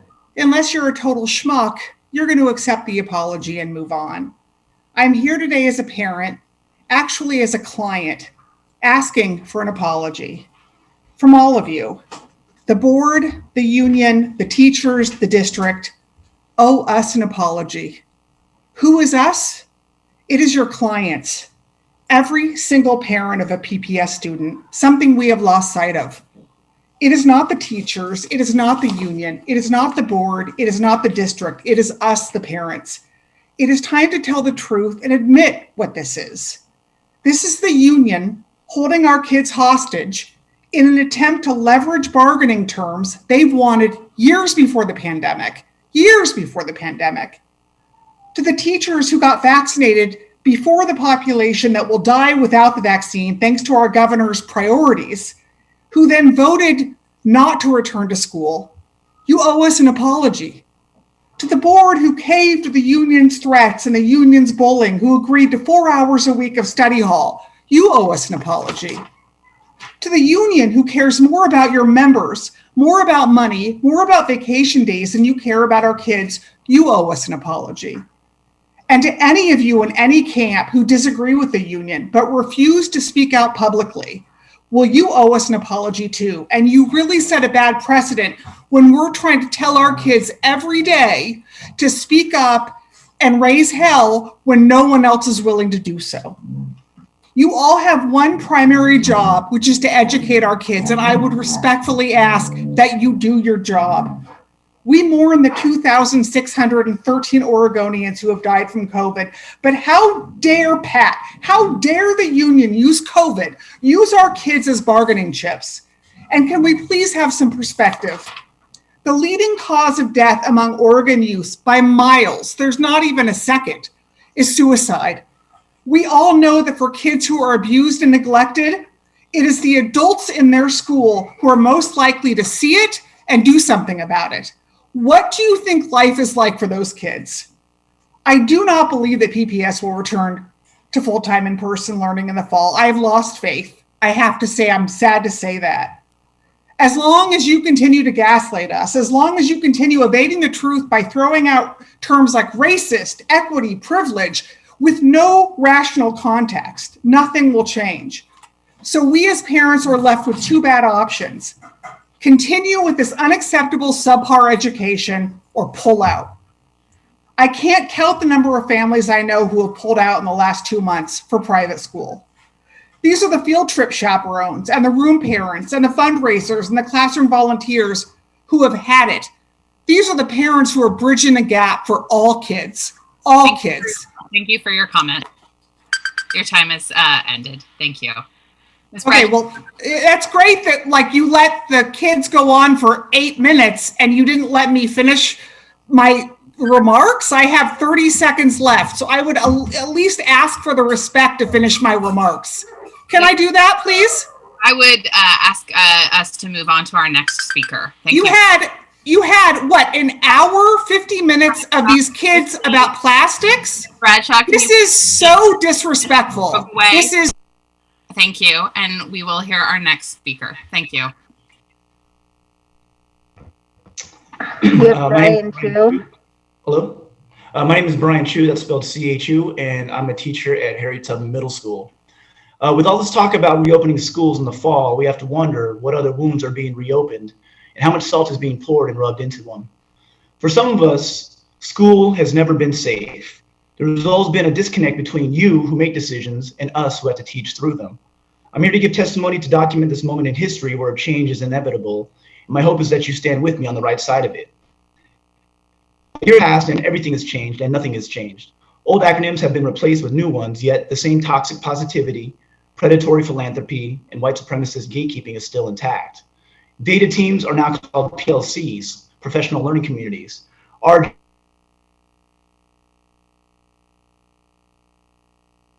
I'm sorry, Mr. Chu, I can't hear you. Can anyone else hear Mr. Chu? Is it just me? No, Brian?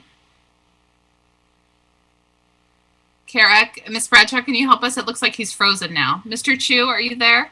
Yes. I'm sorry, we lost audio on you for a second.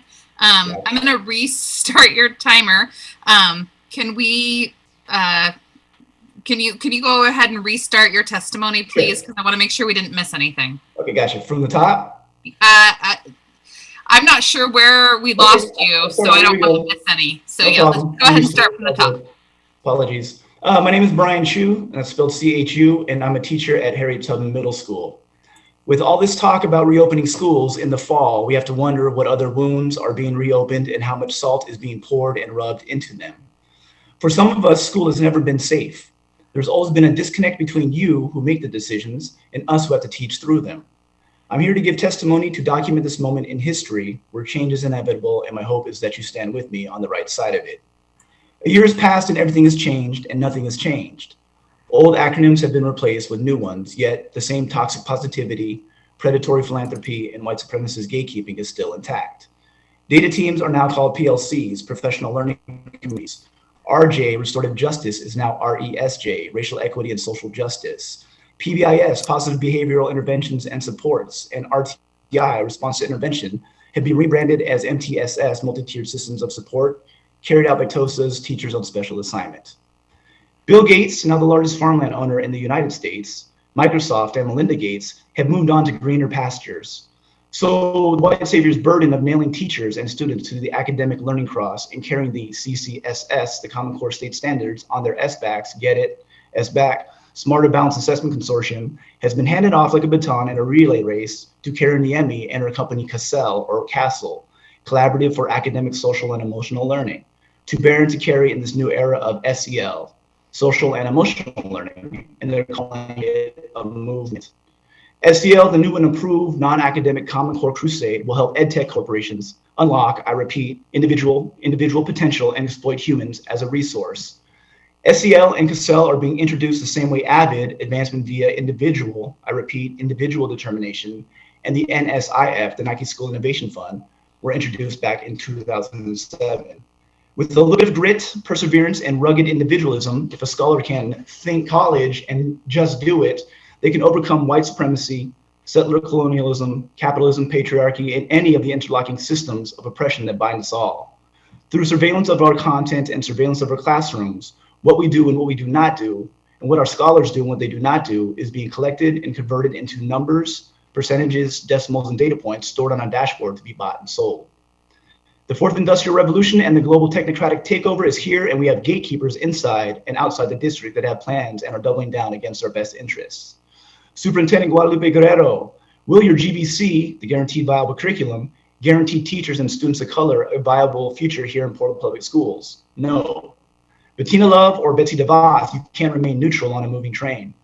I've been teaching for 23 years, and 14 of those years have been in this district, always in hostile, hyper-racialized, racist white spaces and literally toxic environments.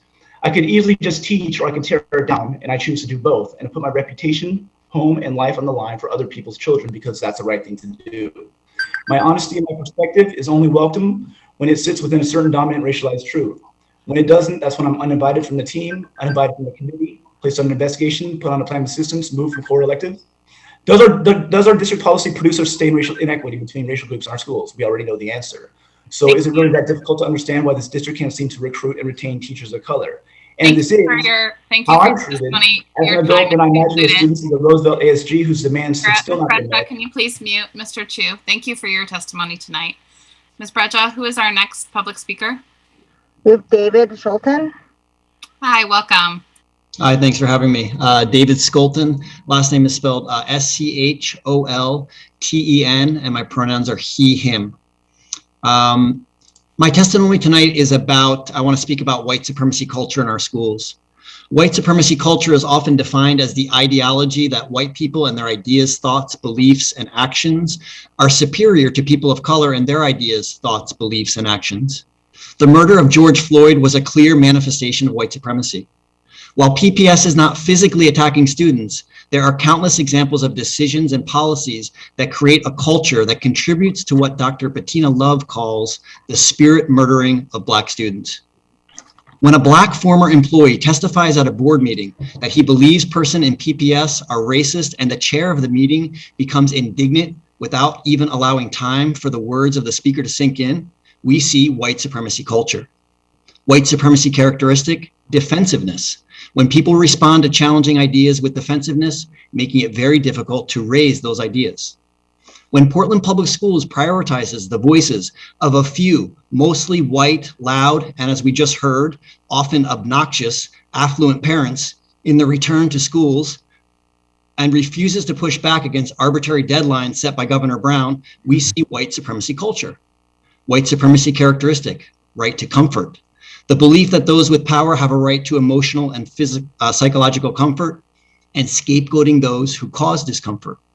When PPS uses poorly trained principals to deliver watered down racial equity PD that offers no opportunity to confront and uproot painful truths about ourselves and the systems in which we work, we see white supremacy culture.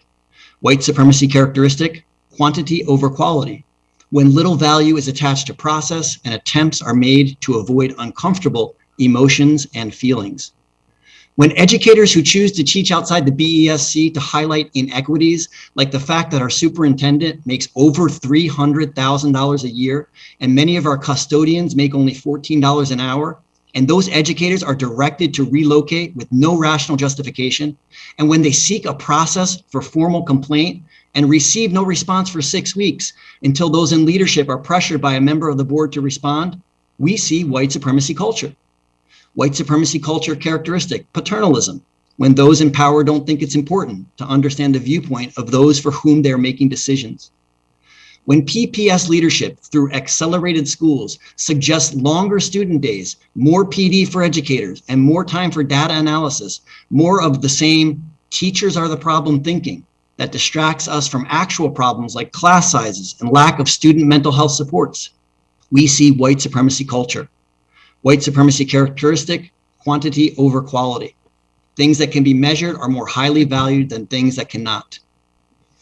When we continue to rely on racist standardized testing instead of expert educator assessments, and when 92% of educators object to administering standardized MAP testing in a virtual environment, and 18 schools and several PTAs send letters asking for the test to be paused, and the district continues anyway, white supremacy culture. I'll just wrap up with an ask for the board, if I may. White supremacy culture operates to create an environment that is welcome for many white students and families, and a hostile place for many BIPOC students and families. And I'm hoping that we can work together to get training and use professionally outside professional development from outside sources, so that we can all work to uproot this ideology. I really look forward to doing this work with you, and thank you so much for your time. Thank you. And I appreciate you hearing the timer and wrapping up your words. Thank you very much. Ms. Bradshaw, do we have any further public comment tonight? Yes, we have Pedro Engalada Cordero.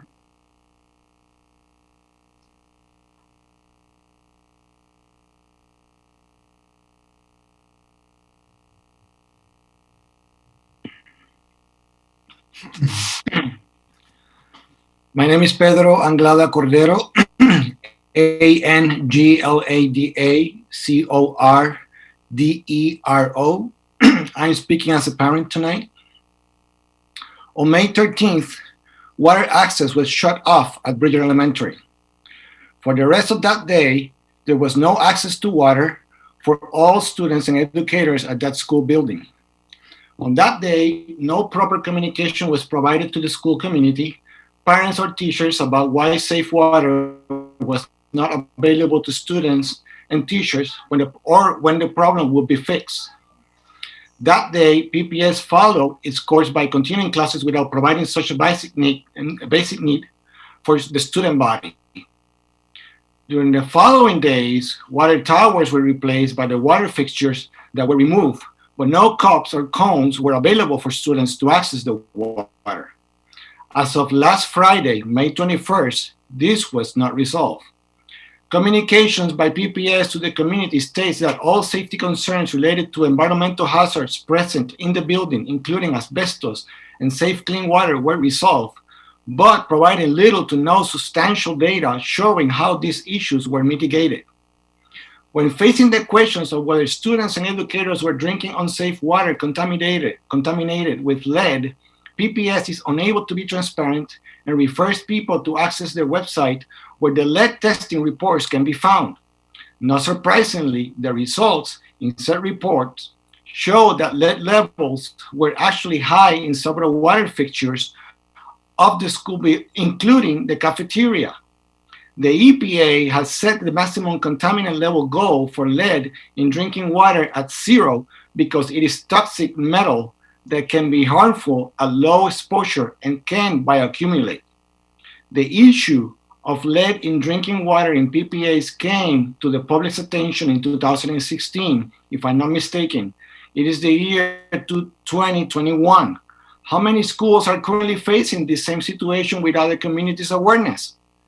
Not reaching out to communities and being transparent when problems of public health are present is an example of inequitable practices and lack of care for the communities organizations are tasked to serve. Directing communities to access websites, to access vital information is another example of inequitable practices and lack of care for communities. Being transparent is real anti-racist work. With this situation currently at play, statements of solidarity with the Asian and Black community are performative and checkbox approach towards anti-racist work and upholds white supremacy. Let's not forget that Bridger Elementary is located at the Southeast 82nd Corridor, which will continue to serve high numbers of Asian, Black, and Latino students. Performative and checkbox approach towards anti-racist work is dangerous and it hurts communities. I am very disappointed at this school board. I'm disappointed at PPS. I'm disappointed at you. I'm disappointed at you, Superintendent Guerrero. All right. Thank you. Ms. Bradshaw, sorry, what was that, Ms. Bradshaw? We have no further public comment? Yes, we're done. Okay, it is 7:58, so I encourage us to take a break. We will come back at 8:04, so that'll give us a little bit over 5 minutes. I'll see you all back here at 8:04.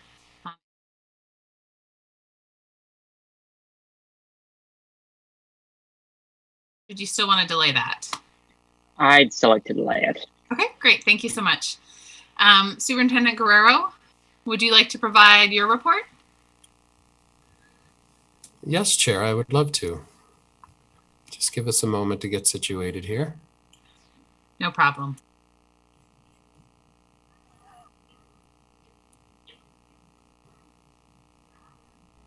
There we go. All right, well, good evening, directors. It's been quite a good evening. And buenas tardes to those of you joining us via live stream from home. I'm going to begin by asking for your indulgence as I humbly offer a reflection on this particular day. Because a year ago, we all recognize we were all reeling from the pain of the brutality with which Mr. George Floyd was killed on national television Our hearts broke as the footage of Mr. Floyd pleading for his mother was played over and over again to a non-responsive blue wall. His murder laid bare for all of us to see the depth of our country's legacy of anti-Black racism.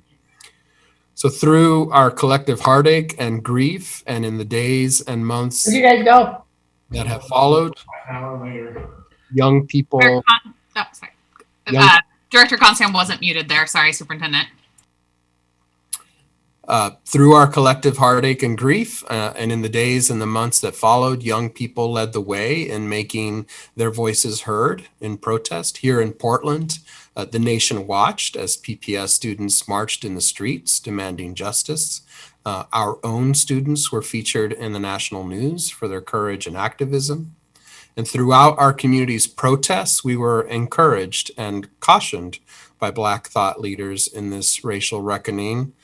Charles Blow discouraged us from seeking hollow performative acts characterized as feel-good gestures that cost nothing and shift no power. They create no justice and provide no equity. Nicole Hannah-Jones, a former Portlander, reminded us of past uprisings that produced hand-wringing and consternation, but few necessary structural changes. Instead, she urges us on. If we're truly at the precipice of a transformative moment, she says, the most tragic of outcomes would be that the demand be too timid and the resolution too small.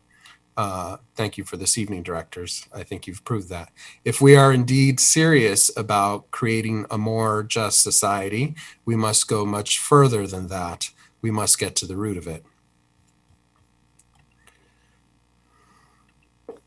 So at PPS, we take seriously the words, the advice of these leaders, our students, families, staff, and our community who demand we seize the opportunity born of a moment that has cost too many Black lives. This is our work and our commitment to racial justice. School district transformation is deeply personal to me and to all of us. And this ongoing struggle for justice, educational or otherwise, it's emotionally and physically taxing. As our school district's leader, as a man of color living in Portland, Oregon, I regularly reflect on this past year and what it means for us. Our community came together to create our district's vision and North Star, our reimagination of the future and what we want for our students so that they're prepared to lead change and improve the world so that it is a more socially just place. All four elements contained in our vision, our core values, a graduate portrait, educator essentials, and system shifts. They're explicit about our commitment to racial justice. In order to advance toward vision and to achieve your board goals for student outcomes, PPS developed a theory of action on the next slide for change to identify key priorities in our emerging strategic plan. And we often see colleagues from around the country who take note of our theory of action because they say, it's pretty explicit, it's pretty bold. When we say, if we braid racial equity and social justice strategies into our instructional core, work with our students, teachers, and content, and build our organizational culture and capacity to create a strong foundation to support every student, then we will reimagine Portland Public Schools to ensure every student, especially our Black and Native American students, realize the vision of the graduate portrait. This theory of action is driven both by our targeted universalism and the rugged honesty about Black and Native student experience at PPS. It disrupts the cultural racism that provides false narratives about our students and makes explicit our commitment. It gives rise to conditions that lead to success and joy of learning for every student because we won't allow for the dark corners that give space to racism. To help us in this, we adopted an updated racial equity social justice lens as a critical thinking tool, helping us to develop a shared analysis and a cohesive approach to advancing racial equity. We continue to get better at strategically applying this lens to high leverage decisions, including in our budget development process and in how we invest critical resources. And it's important to call out that these investments include a 40% increase in funding for our RESJ partnerships, where 19 culturally specific partners are implementing targeted strategies, including wraparound services, positive cultural identity development, culturally specific family engagement, mentoring, and extended learning and enrichment. Our investments also include increased funding for in-school support, such as culturally specific mental health, more counselors, social workers, and staffing for restorative practices in response to hate incidents. Our investments include a prioritization of the Center for Black Student Success. This year, we also continued our learning journey, building on the foundation of years of courageous conversations and moving into applying our knowledge of critical race theory and culturally responsive and sustaining pedagogy into practice. Through utilization of our RESJ professional development framework, which identifies learning standards, and our partnership with Center for Equity and Inclusion, we launched 21 different learning cohorts, and over 915 PPS employees have participated so far. We also launched several major initiatives grounded in our values to improve the student experience. Last summer, we changed our relationship with the Portland Police Bureau, and we no longer have armed resource officers in our schools. Instead, we're reimagining what safety and belonging means and how to ensure that every student, particularly our Black and Native students, feel ownership and empowerment at PPS. We also embarked on a comprehensive redesign of our administrative directive regarding school naming. In our naming and defining places work, 2 high school communities renamed their schools to better reflect our commitment to RESJ in name, Ida B. Wells and Leotis V. McDaniel High Schools, and in practice. These school communities are both exemplars of student-led change as well as leadership in building more inclusive and anti-racist learning communities. What I'm excited about is that our collective work is showing promise. There's evidence that we're on the right track.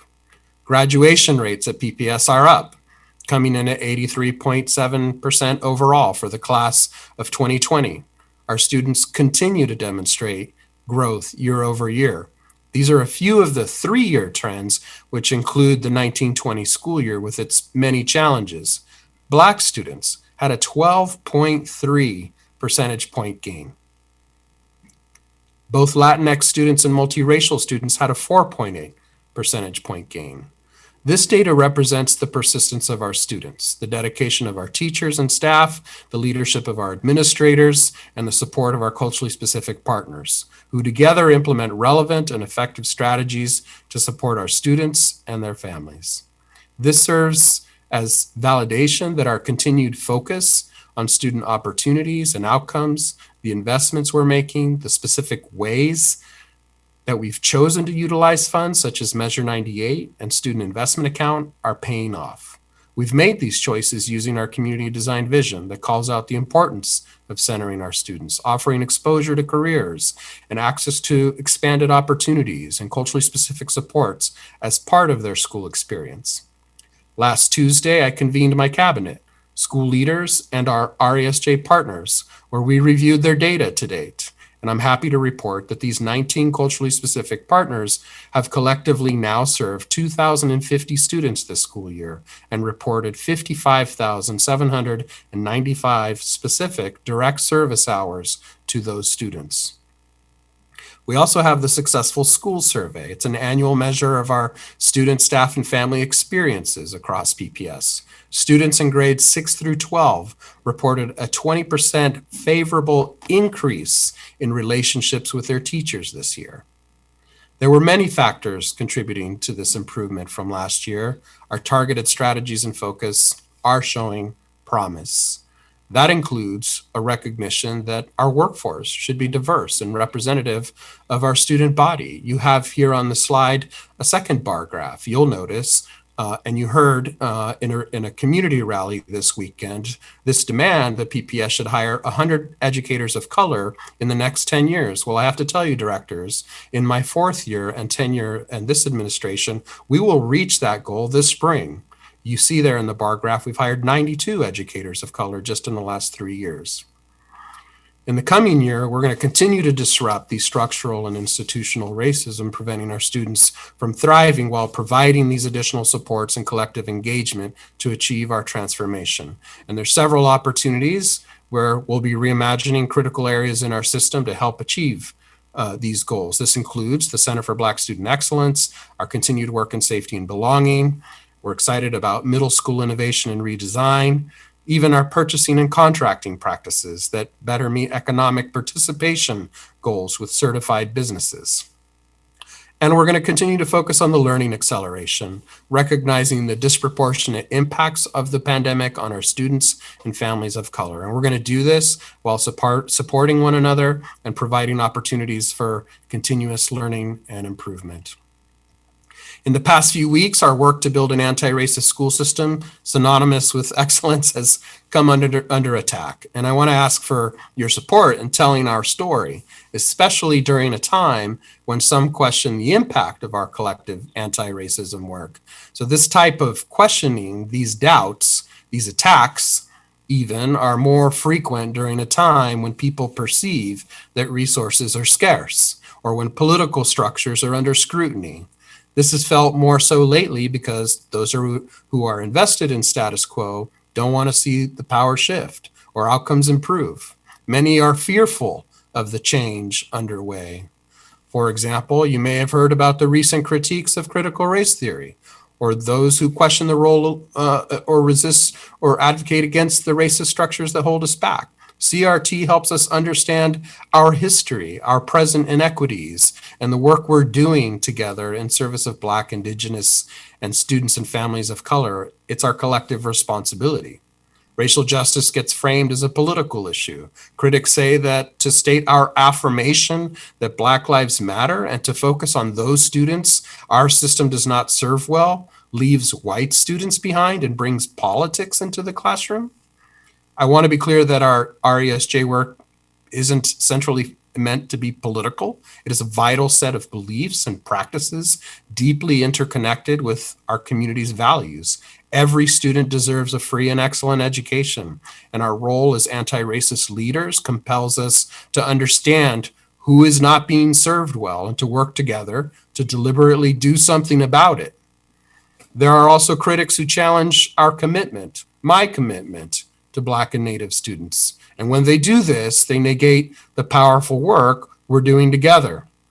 And as the educational leader of our school system, I take responsibility and leadership for this calling seriously. But I also recognize that it's not the work of one school, one program, or one person that's going to mark our success. I'm proud of our work together and our shared understanding that this work is challenging and it makes people uncomfortable. But we can't do it alone, nor can we move forward in a race-neutral stance. Discomfort, insecurity, and hard work does not deter us. They strengthen my resolve and commitment, and I know I'm in good company and getting into good trouble with all of you, our board, our students and families, PPS staff, and partners. I'm confident that if we can collectively collaborate to create the conditions so that our students of color who experience the greatest barriers, then they can succeed, then we'll fulfill our promise to future generations. So on this anniversary, we're ready to stand shoulder to shoulder with all of you in solidarity with one another and the students that we serve. And of course, our directors play an important role in our anti-racist work. So last week was an important one at the ballot box for Portland Public Schools.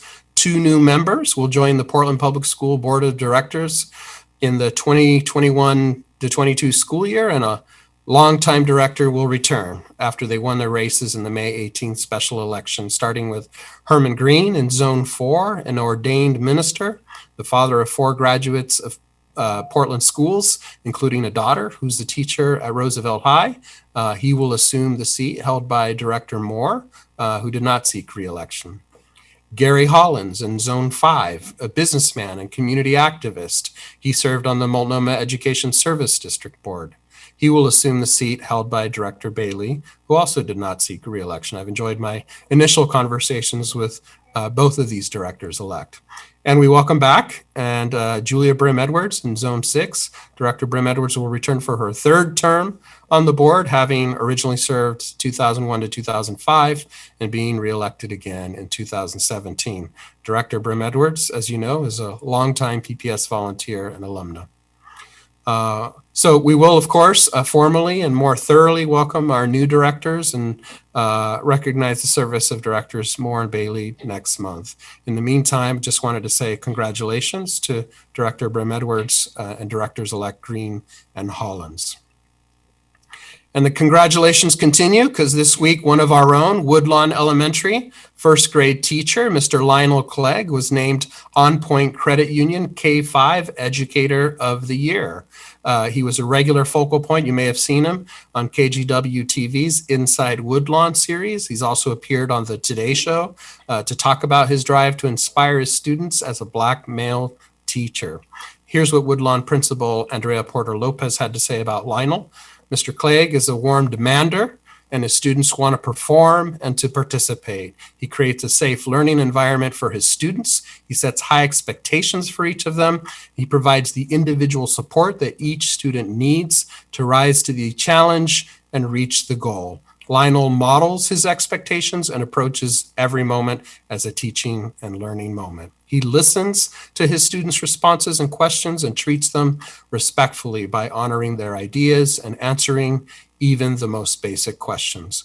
We're very proud of Mr. Clegg. This is a high honor indeed. Our thanks to On Point Credit Union for continuing to celebrate and spotlight educators in our community. Congratulations, Mr. Clegg. And spring is always a time for a number of new administrative appointments. So I also want to recognize that we have some new school administrators that have been announced in our various communities. That includes Becky Berry at Sitten, Anthony Bromberg as the new Access Academy principal, and Dr. Jill Hunt at West Sylvan Middle Schools. We also have Catherine Galloway, who will be serving at Maplewood Elementary School. Chris Silva is joining PPS and will be leading Rigler Elementary School. And Christy Mize will be leading Creative Science School this coming fall. So new faces on the board, new faces in our school buildings, and even some new faces in our central office team. So I'm particularly excited to introduce this evening Mr. Jamal Tibbs, our very own new district and family liaison. Jamal comes to PPS from Urban Services YMCA of San Francisco, where he served as director of the Western Addition Family Resource Center.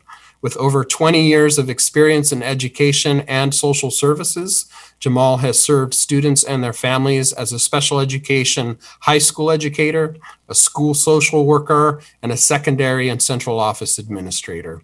In his role as district and family liaison, Jamal will serve as a direct link between PPS and families to address concerns and issues in support of every student achieving academic success and social emotional well-being. He'll be coordinating and working closely with the Office of School Performance, the Office of Student Support Services, and all of our school administrators to address and resolve parent and or community concerns. Jamal earned his Bachelor of Science degree in Special Education from Virginia State University, a Master's in Social Work degree from Norfolk State University, and an Educational Specialist degree from Regent University. He comes from a military family and has lived in multiple states as well as overseas for several years. So we're glad to have Jamal here with us tonight, and as is our tradition, invite him to say a few words. Mr. Tibbs.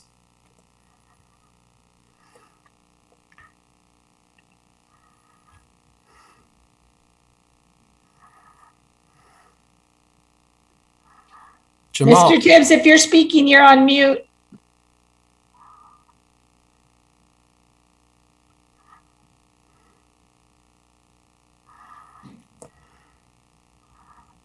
All right, I'm going to continue, and if Roseanne or staff can check in with Mr. Tibbs, we'll have him join us.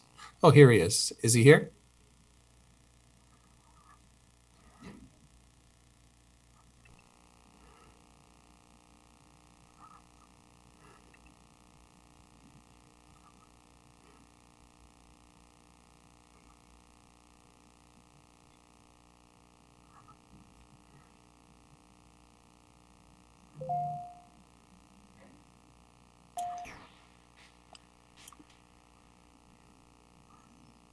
Sorry for the pause. He was on the screen. I thought we'd be ready to go. I think he's no longer in the meeting at this moment. Okay. So I just have one additional slide here. This was to provide directors with a little bit of an update on our summer and fall plans. Directors will be getting a much more thorough, detailed report at our next meeting, but I know that our families are eager to learn about what exactly are we offering for summer programming. I can tell you a whole cross-section of staff from different departments and a lot of community agents, community-based organizations and partners are working diligently to put together a pretty exciting catalog of offerings for families. We expect at this pace, hopefully to have this ready to publish and send out to all of our families at the end of this week.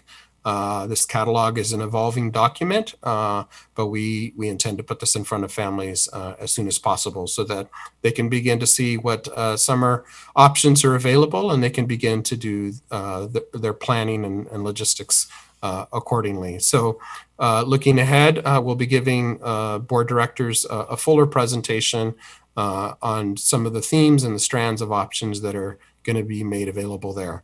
We'll also be giving a fuller update on what we're continuing to learn about potential vaccine requirements, as well as another strand of work that staff has been engaged in designing, and that's what kind of virtual school offering we might make available for those families who want to continue to have that as an option for their students. So there's going to be much more to come about the summer and the fall.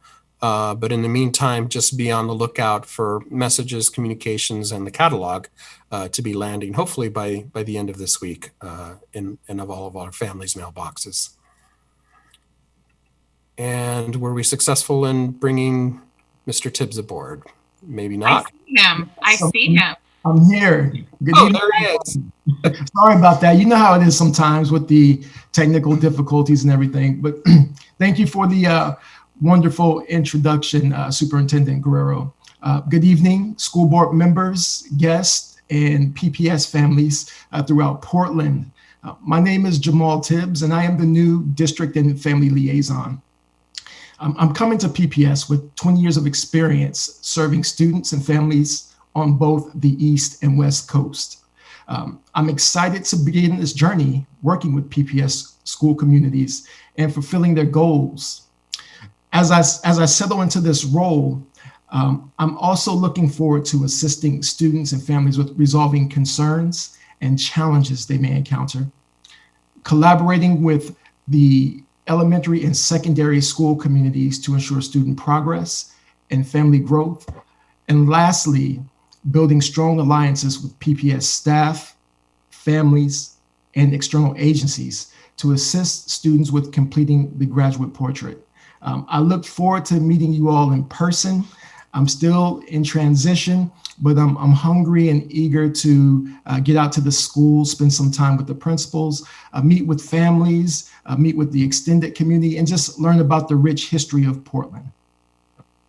Thank you. Welcome. Thank you. Glad to be here. Welcome. We're so thankful you're joining us. I'm sorry. I said we're so thankful you're joining us.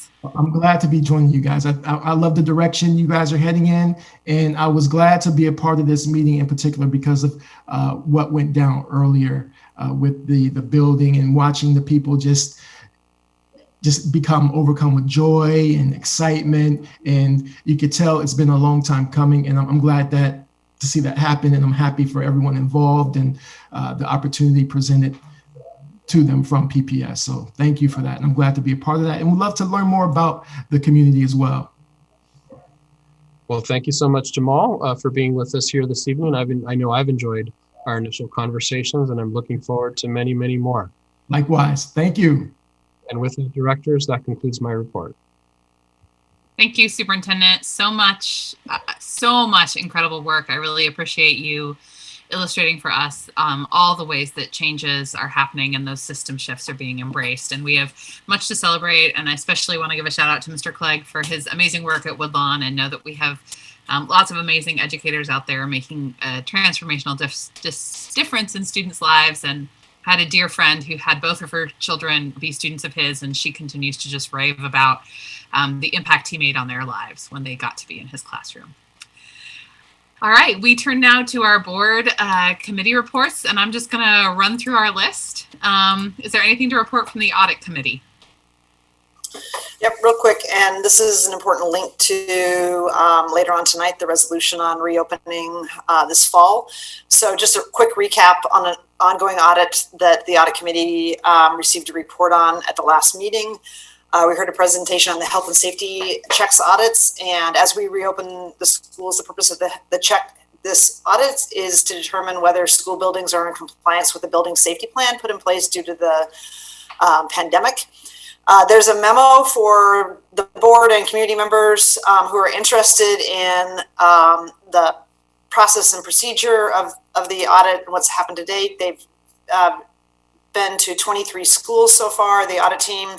And I think I'll just give the quick headline, which I think is most important to parents and staff, which is based on the building tours to date, the health and safety checks audits has not identified any non-compliance with building safety plans that would be considered significant. So that's great. Our central office team and the building teams are doing a great job making sure our buildings are safe for our students and our staff. And there's a lot of cooperative work between the auditors and the central office afterwards to make sure that any sort of feedback that needs to come back through to the teams is happening. And I think I would just want to close by making sure that we recognize the team that's been working very closely with the auditors, Juniper Payton Straub, who is with the Office of Student Support Services, and also Dan Young's office. Very close cooperation from Natasha Granis, and the audit team wants to thank the central office for the help that they've received in the audit, because this is one way we can assure our students and staff and family that our buildings are safe and they're in compliance with their building safety plans. Thank you, Director Brim Edwards. Is there anything from the School Improvement Bond Committee?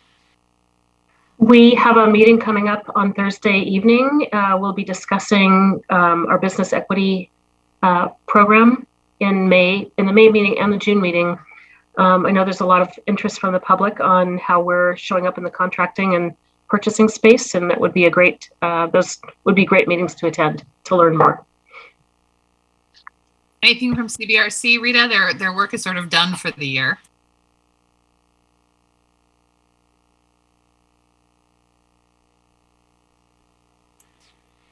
All right. Charter and alternative programs, anything there, Director Constam? I believe I've reported out from our last meeting, but we'll meet next week.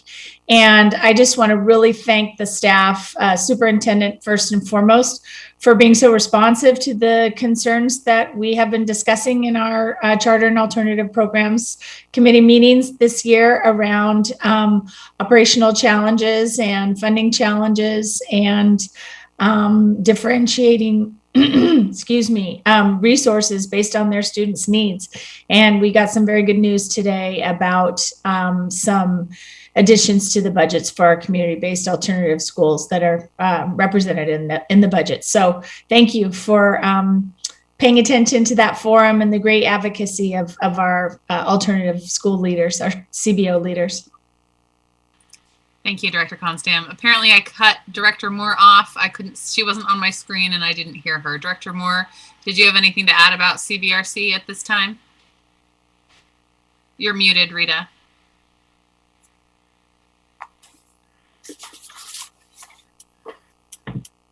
Okay, can you hear me? Yes. Okay, sorry. I'm on the phone. It's always a kerfuffle, sorry. Yeah, the CBRC, they completed the 2 reports that they delivered to us at the last meeting, and immediately after that, they turned their attention to a letter that they have submitted to legislators strongly advocating for a state school fund budget of $9.6 billion. and laid out a case for why that would be important and the impact of the $9.3 billion state school fund, which is what's on the table, would produce cuts to PPS and what kind of impact it would have on students. So that's it. Thank you. Sorry that I cut you off there. Intergovernmental Committee? No updates. Director Moore, is there anything for the Policy Committee separate from our later work tonight? Yeah, so we're sort of in the process of wrapping up the year's work. We've got a bunch of policies on the agenda for later this evening. The next meeting is June 2nd, which is a Wednesday because of the holiday on Monday. We haven't yet finalized the agenda, but the topics that will likely be on are the two policies on the PPS Foundation and school foundations, climate crisis response, possibly a new indemnification policy, and possibly an introductory discussion of a new ethics policy. That's it. Thank you. Anything from Rose Porter? Okay. All right. I will now recess the board from its regular meeting and convene us as the Budget Committee. I feel like I should do magic fingers or something to turn us from the board into the Budget Committee. Okay. The board as the Budget Committee has held a public hearing on the proposed 2021-2022 budget. Superintendent Guerrero, would you like to make any comments about the proposed budget? Just a quick intro, Chair Lowry, directors. Before you tonight, you have a budget that I believe is a reflection of the circumstances we're in and many of the anticipated needs ahead, especially as we move into the summer and to a full reopening in the fall. We know that there's a number of residual impacts that are going to remain that we need to take on, and we'll continue to always hold central our commitment to the health and safety of our students and staff. This budget's aligned to our core mission, consistent with our values as a growing, dynamic, diverse community. I believe it reflects our vision, the goals set by our Board of Education, the agreements that we've made with our various employee labor groups and working groups, as well as state and federal policies and laws. So we believe that if we continue focusing on a clearly defined set of strategies, which we're looking forward to really articulating for directors in a multi-year strategic plan in the coming weeks, which will include continuing to improve our organizational capacity and investing in the talent within our school system, more important than ever before. So this budget, I think, continues to reflect our commitment to racial equity and collaboration with our stakeholders and community. So our Black and Native students in particular will have the conditions, the supports to experience success. So we hope you recognize that we're going to continue to work towards meeting our challenges in front of us and remain undeterred in our journey towards realizing our vision and preparing students for a more socially just world. So that's my intro.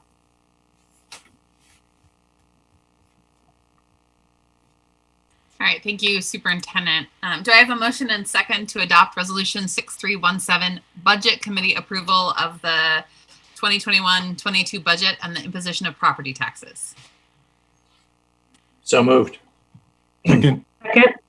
All right, Director Bailey moves and Director Scott seconds the adoption of Resolution 6317. Ms. Bradshaw, is there any public comment? I think Mr. McFerrin is out there waiting patiently for us. Yes. We got to that faster than expected, so I'm going to bring him over now.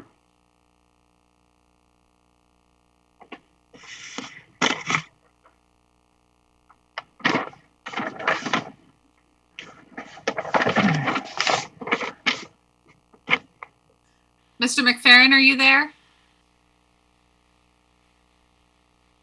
All right. Oh, we can't. You're still muted, sir.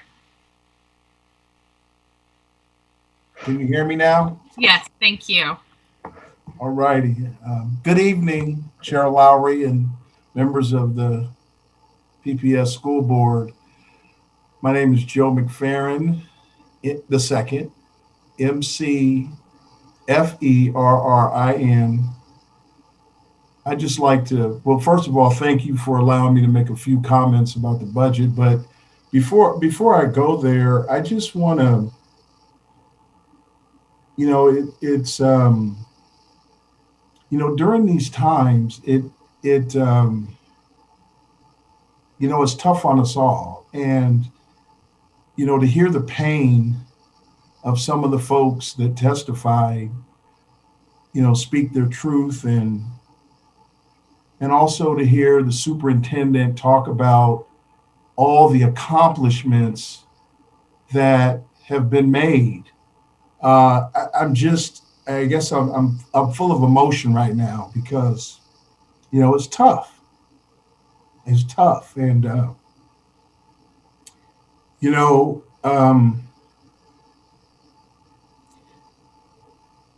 I showed up here today just to, on behalf of the community-based alternative schools, to express our gratitude for the support and such a rapid response by Superintendent Guerrero and the attention from the board for the students who fall through the cracks.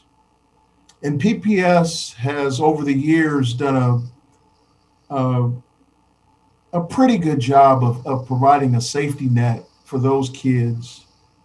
But what I'm seeing today and what I'm expressing gratitude today for is monumental in my 26 years in alternative education.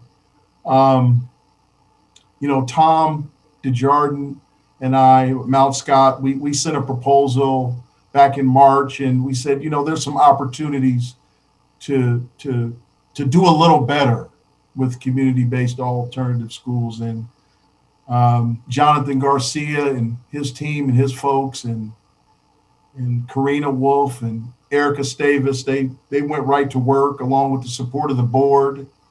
And you've made some investments that I know will improve the educational outcomes for so many kids in Portland that are struggling and come from families that historically struggle. And I'm confident that the CBOs, in close work with district staff and all the initiatives that are going on, that we're going to see even more improvements in the future for the students that choose to go to alternative schools. So I just want to say thank you to all of you. And I want to call out Superintendent Guerrero and his team for making us a priority. We will remember this time, especially on this day, as you called out earlier in this meeting about the anniversary of George Floyd.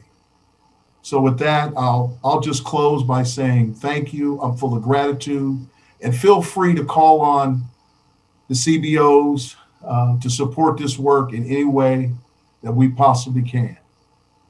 Thank you. Thank you. We have Mashari Tyson.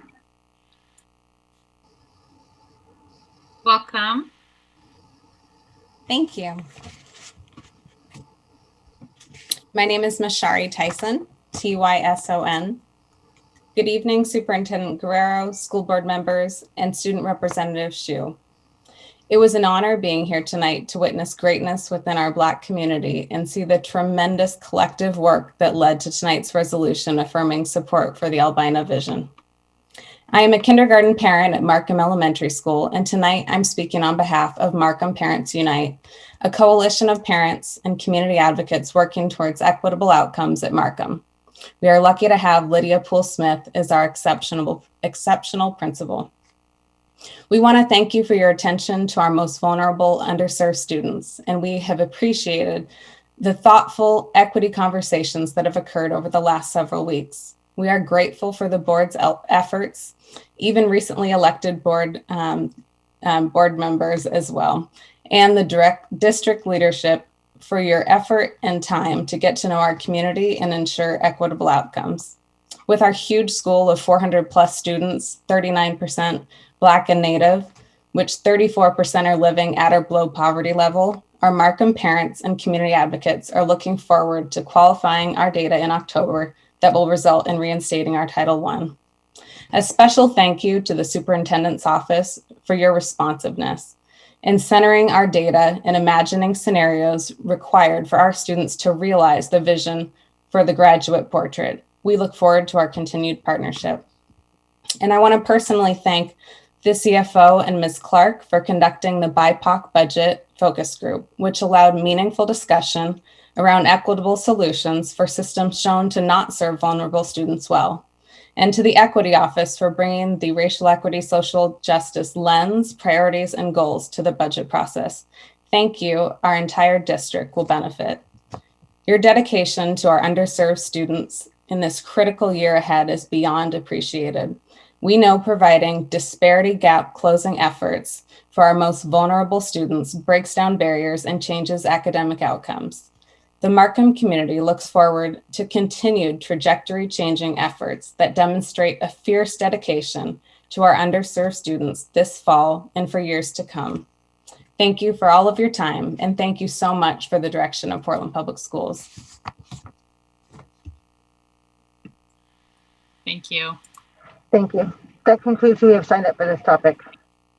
Great. All right. I appreciate folks from the public reaching out and speaking out.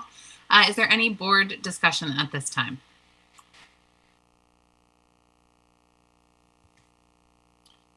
I'll jump in really quickly just to pick up on that testimony, and I thank Ms. Tyson, for her testimony, and also just sort of echoing. I really appreciate Superintendent, you and your staff's, diving into this issue. You helped me sort of understand a little bit better as well. Dr. O spent some time with me on Friday, sort of walking through,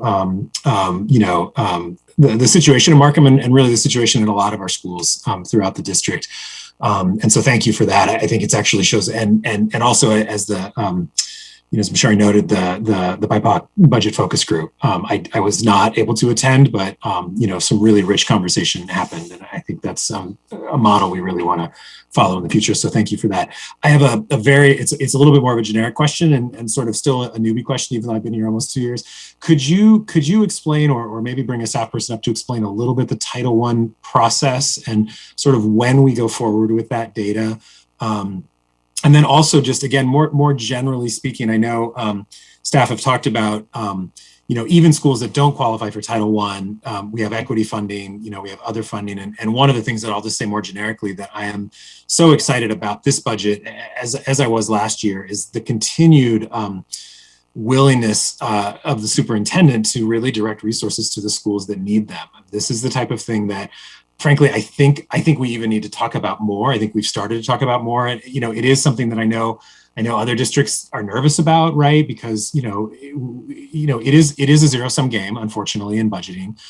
Even more of a zero-sum game because we ended up, it looks like, or are headed maybe towards a $9.3 billion state school fund budget rather than a $9.6 billion budget.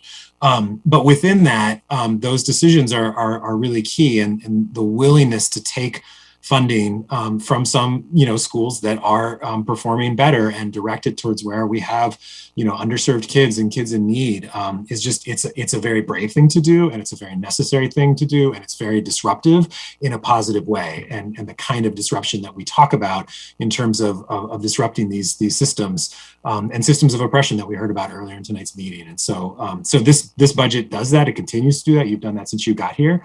And I just really appreciate that. So my question generally, how do schools qualify for Title I? And then what's the process as we go through the summer and you look at enrollment figures and everything else to take sort of second looks at those schools?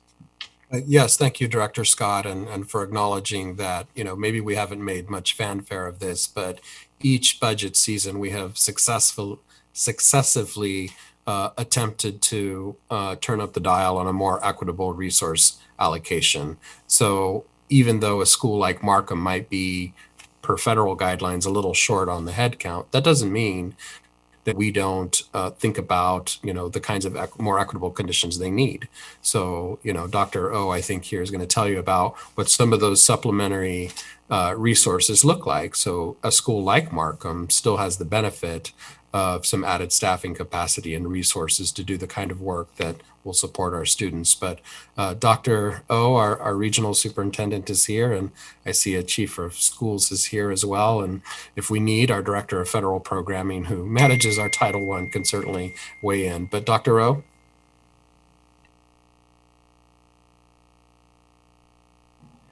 Good evening, directors and Director Lowry. I just do want to thank you for the opportunity to explain everything that we have been doing regarding Markham Elementary.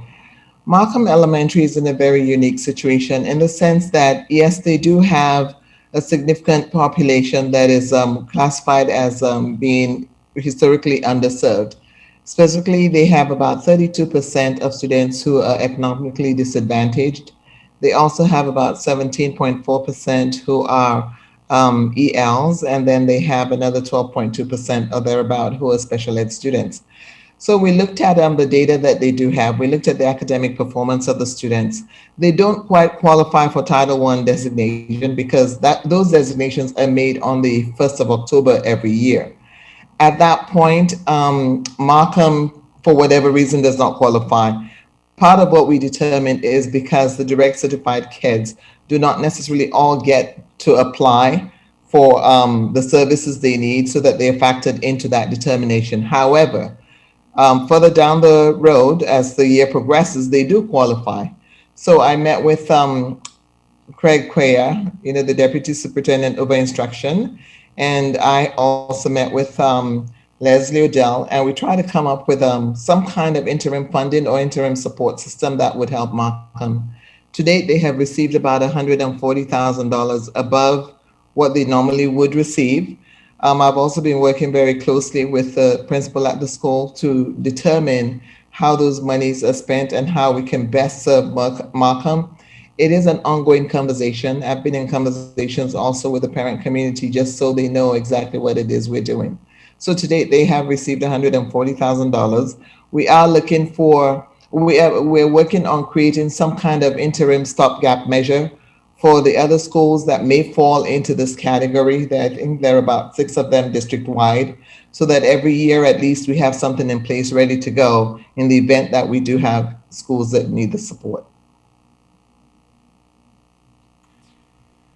Thank you, Dr. O. Did that respond to what you needed there, Director Scott? Yes, thank you. Thank you. Thank you. All right. Any further board discussion? Just want to briefly, we're going to be talking about Southeast boundaries later on tonight, and want to recognize again that this is a worry for some of the schools in Southeast, that as boundaries get redrawn and their enrollments change, that they might cross the line from Title I status to slightly below. And so that's something we'll need to watch for in the future and think about budgeting in the future as well. Thank you. All right, is the board now ready to vote? I want to just comment briefly on Andrew's point about highlighting highlighting the investments that we make in our highest need schools, and what a radical shift that's been over the last 3 years. I mean, to me, the real sleeper of the budget process is volume 2, our school profile book.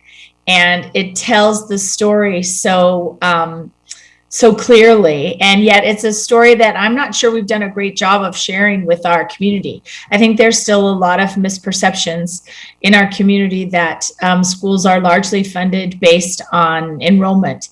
And, I think our formula is not perfect, but it's very clear there that we are investing our resources in our highest need schools. And it's rocked the boat for sure. But this is the statement of our values. And I feel like there are a lot of things in our meeting tonight that are sort of elegantly converging. And this is one of them, just talking about what it looks like in our schools to see our commitment to racial equity and social justice played out in the allocation of resources.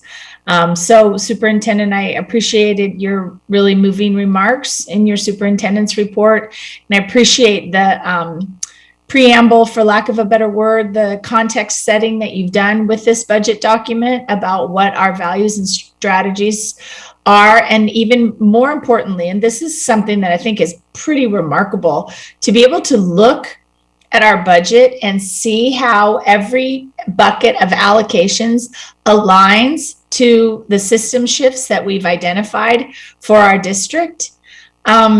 That's where we hoped we could end up when we first began with our community, talking about what it would be to actually have a community-driven vision that guides our work. And we've done that. And there's work to be done, and there's still more articulation of our strategic plan and the nuts and bolts of our strategies that we need to have a conversation with our community about. But to see throughout this budget process how every recommendation, every decision has been tied back to our board goals, to our vision, to our system shifts, is pretty remarkable. So thank you to the whole leadership team who looked at their own individual budgets through that lens and was able to then weave it all together in a very consistent story for our district about the values that we have for our kids. One of the very, very true and wonderful insight there, Director Constam. One of the funny things for me about being on the board is that because I did the magic fingers and we're now the budget committee, we'll vote on this now, and then we actually vote on it again in 2 weeks. So I know there'll be more time for thoughts and conversations then as well. The board will now vote on resolution. Oh, sorry, Director Bailey. Just real briefly, building on what Director Constam said so well, Superintendent, I appreciated the graphs that you showed in your presentation. I thought those spoke volumes. Seeing some graphs around school expenditures and how that translate into staff on the ground for our students, I would enjoy seeing some examples of that the next time we gather. You know me, I love a graph. We know. Yes, and I also think the visual presentation is a great way for those who don't want to look through rows and rows of numbers, that those trend lines and visuals are really help tell the story as well. And speaking of graphs, I would be remiss if I didn't thank CFO Delgadillo for the extra work that he put in, and the many conversations that he and I had about how to represent our investments under the ESSER funds and of all the special revenue funds. And that's what we see tonight in some of the amendments to this budget, as opposed to what we have seen in the prior iterations. I do think it makes it a lot more clear to the public exactly how we're investing those dollars for our kids. So thank you for being responsive to those concerns. I think we can agree that the team has done an incredible work, and especially CFO Delgadillo, who came in and is still in the midst of the time change and all of that as he does this work. Chair, I just want to make sure, and I appreciate the observations, but I also need to share appreciation to our school leaders, because we had a pretty representative number of our school administrators who were along for the budget development process early on. And I know Dr. Bird here could expound on how we do try to tier and differentiate the allocations to our neediest schools, certainly to our CSI and TSI schools, whether it's additional staffing or an increased per pupil expenditure, which you can see in volume 2 is the case in many of our schools. But the strategies, whether they're people or resources, they're really because we heard from our school administrators and our principal supervisors say, here would be important ingredients if we're going to make investments that are going to make the difference. And so what you see in there, I just want to make sure you realize, is because of a lot of collective conversation, that was spent weeks and weeks, discussing. So thank you. All right, I'm going to ask the board to now vote on Resolution 6317, Budget Committee approval of the 2021-22 budget and the imposition of property taxes. All in favor, please indicate by saying yes. Yes. Yes. Yes. All opposed, please indicate by saying no.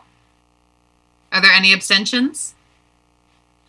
Resolution 6317 is approved by a vote of 7-0 with Student Representative Hsu voting Yes.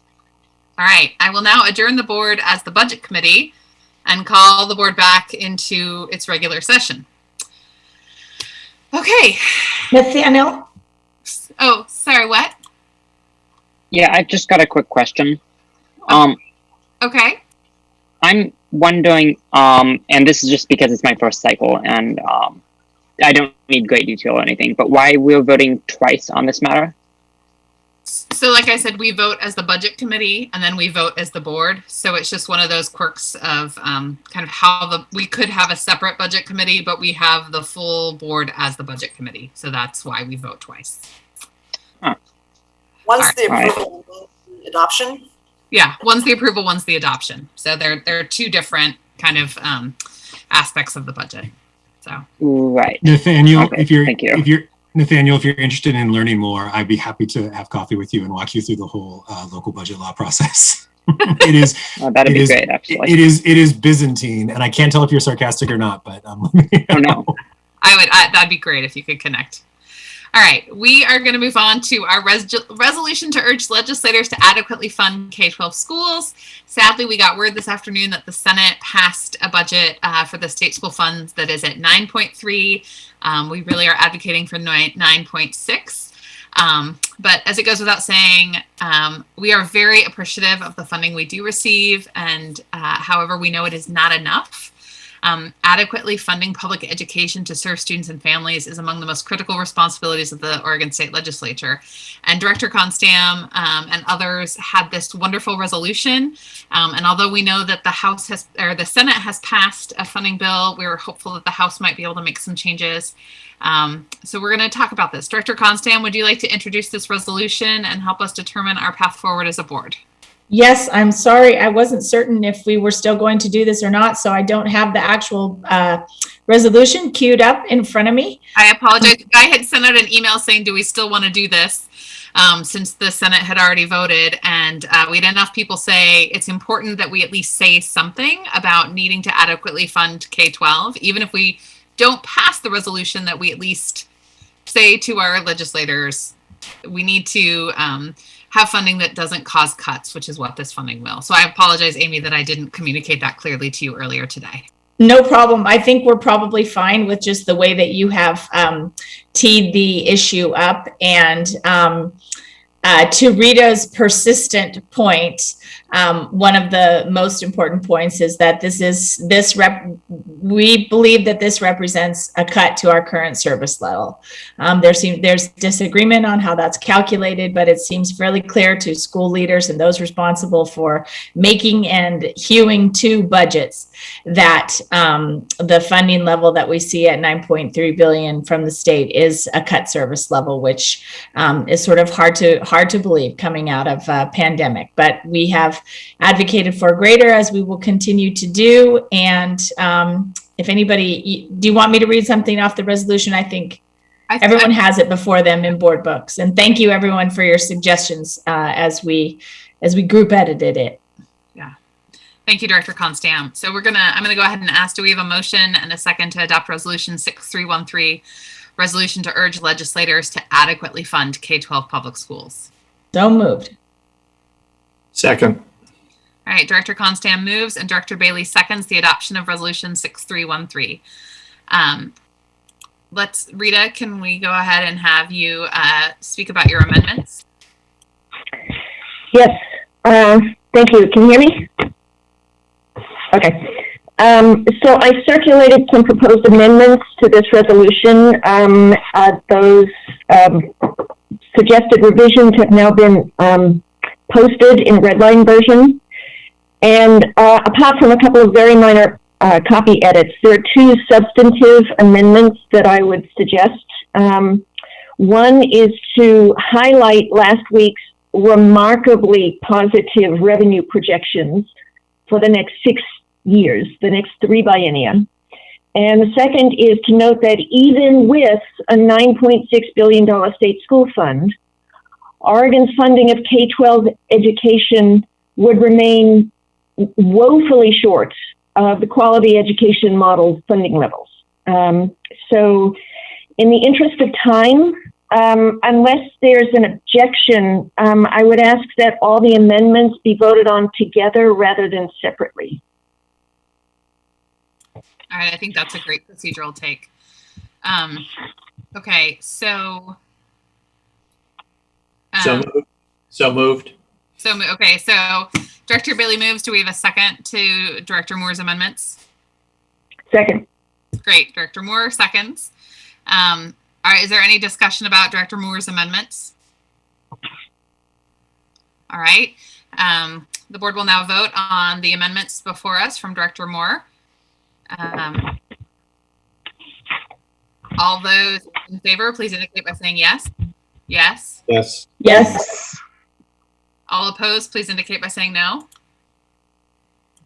All right, the amendments pass 7-0. We now return to the resolution itself. Is there any board discussion of the resolution? So does the resolution, the last, I don't have it in front of me, the last resolve still say we're urging people to state that there'll be a no vote? Because if the Senate's already voted, that's probably not an accurate thing that we're asking people to do anymore. But I don't have it in front of me. The last version I saw. It does still say that. The Public Schools Board of Education urges legislators to publicly state their intention to vote no on any budget that inadequately funds public schools, which would ultimately harm students. So, Director Brim-Edwards, are you suggesting we just omit that second resolve? I would suggest so. It doesn't look like that we aren't paying attention to what's actually happening. And I think the statement in and of itself, I think we could make a more affirmative statement versus asking somebody to take a position after they've already had the vote. Yeah, I would support removing that since the Senate has already voted. Well, but the House has not. But I think as far as communicating that, I do think that's kind of a moot point. And the first resolve just speaks to the core of our intention, which is supported at 9.6. What if we amended it to say the PPS school board urges legislators, the Portland Public Schools Board of Education urges legislators to publicly state their intention to adequately fund public schools, and have that be the period. So that it's a positive statement asking legislators to giving legislators a chance to say that they're supportive without putting them in the no vote trap if the vote has already happened in their chamber. That works. Do you want me to move that language? Yes. So Director Edwards moves the language proposed, and Andrew Scott seconds it. All right. All those in favor of the Lowry amendment, say yes. Yes. Yes. All those opposed? All right. The amendment passes 7-0. Anything else? Any other discussion on this resolution? Has our student rep hasn't been asked for his amendment vote? Oh, sorry, Nathaniel. On either on the amendments. Yes, in both. Okay, thank you. So can I think it's, I think for most people, this is very much inside baseball, and I don't know that there's been remarkably little coverage of this. And I think to everybody's detriment, because a state school fund of $9.3 billion is equivalent to a cut budget for virtually every school district in this state. For PPS, we're looking at an $11 million shortfall. That is the equivalent of roughly 110 teachers. We are in an enviable position as a district that we have reserves. We have a budget that is significantly larger than most budgets in the state, and we can absorb these cuts using a combination of, as I understand it, about $3 million in position cuts, plus the use of reserve money. Most school districts in the state are not in that position. They're going to be looking at actual cuts. The fact that the legislature, in the face of an extraordinary revenue projection for the next 3 biennia that was universally described as stunning, the fact that the legislature will persist in having a state school fund at a $9.3 billion level as we're coming out of a pandemic is frankly appalling to me. This state has disinvested in public education for 30 years. 2 years ago, we made some changes that produced additional funding, and I am grateful for every nickel. But we are still $833 million short of the quality education model funding level. And we now have a revenue forecast for the next 6 years, have I mentioned that? 6 years, that would allow us to make up some of that difference. And the legislature is just going along with the original allocation that they had already agreed to before the revenue projections came in. So I think it's important that everybody pay attention to this. This is not funny money. This is a serious, another in a long series of serious shortfalls in funding for public education. End of speech. Thank you. Thank you, Director Moore. And may I point out that K-12 education is what, roughly 42%, I'll say, of the state budget, and 42% of the extra money coming in would be another $400 million for K-12. And apparently K-12, again, this is every district in the state, will not see a penny of that benefit coming in. Thank you, Director Bailey and Director Moore. Ms. Bradshaw, is there any public comment on Resolution 6313? No. Okay. Thank you. All right. The board will now vote on Resolution 6313, resolution to urge legislators to adequately fund K-12 public schools. All in favor, please indicate by saying yes. Yes. Yes. All opposed, please indicate by saying no. Are there any abstentions? Resolution 6313 is approved by a vote of 7-0 with Student Representative Hsu voting yes. All right. We're still in our sort of money and focus tonight as we talk now about pension bonds. Superintendent Guerrero, would you like to introduce this next item? I'm actually going to turn over this topic to our new CFO, Norberto Delgadillo. Are you there? He will be in just a second. All right. Well, he's going to talk to all of us about the topic of the district pursuing a limited tax pension bond. Yeah, good evening, everyone. Chair Lori, I was waiting for I was also looking forward to the chime music to transition between budget committee and back to the board. So maybe next time. But yeah, so PERS bond, and I think I first want to thank everyone for the directors for their time over the past 2 weeks, as we had several conversations, both from building understanding and getting a sense of what are our limited obligation bonds, what are PERS bonds, and really taking an opportunity to learn what the district did in the past, back in 2002, 2003, and to what we've done now, and also understanding the risks and benefits associated with approaching a pension bond. And as we've had those conversations over the past 2 weeks, we have updated the staff report with some additional information, some clarity, in addition to lowering the max true interest credit that we would pursue. But considering the current market rate conditions, the current interest rate conditions, and the opportunity to really fund our UIL, it's still our recommendation to pursue the authorization for a pension bond.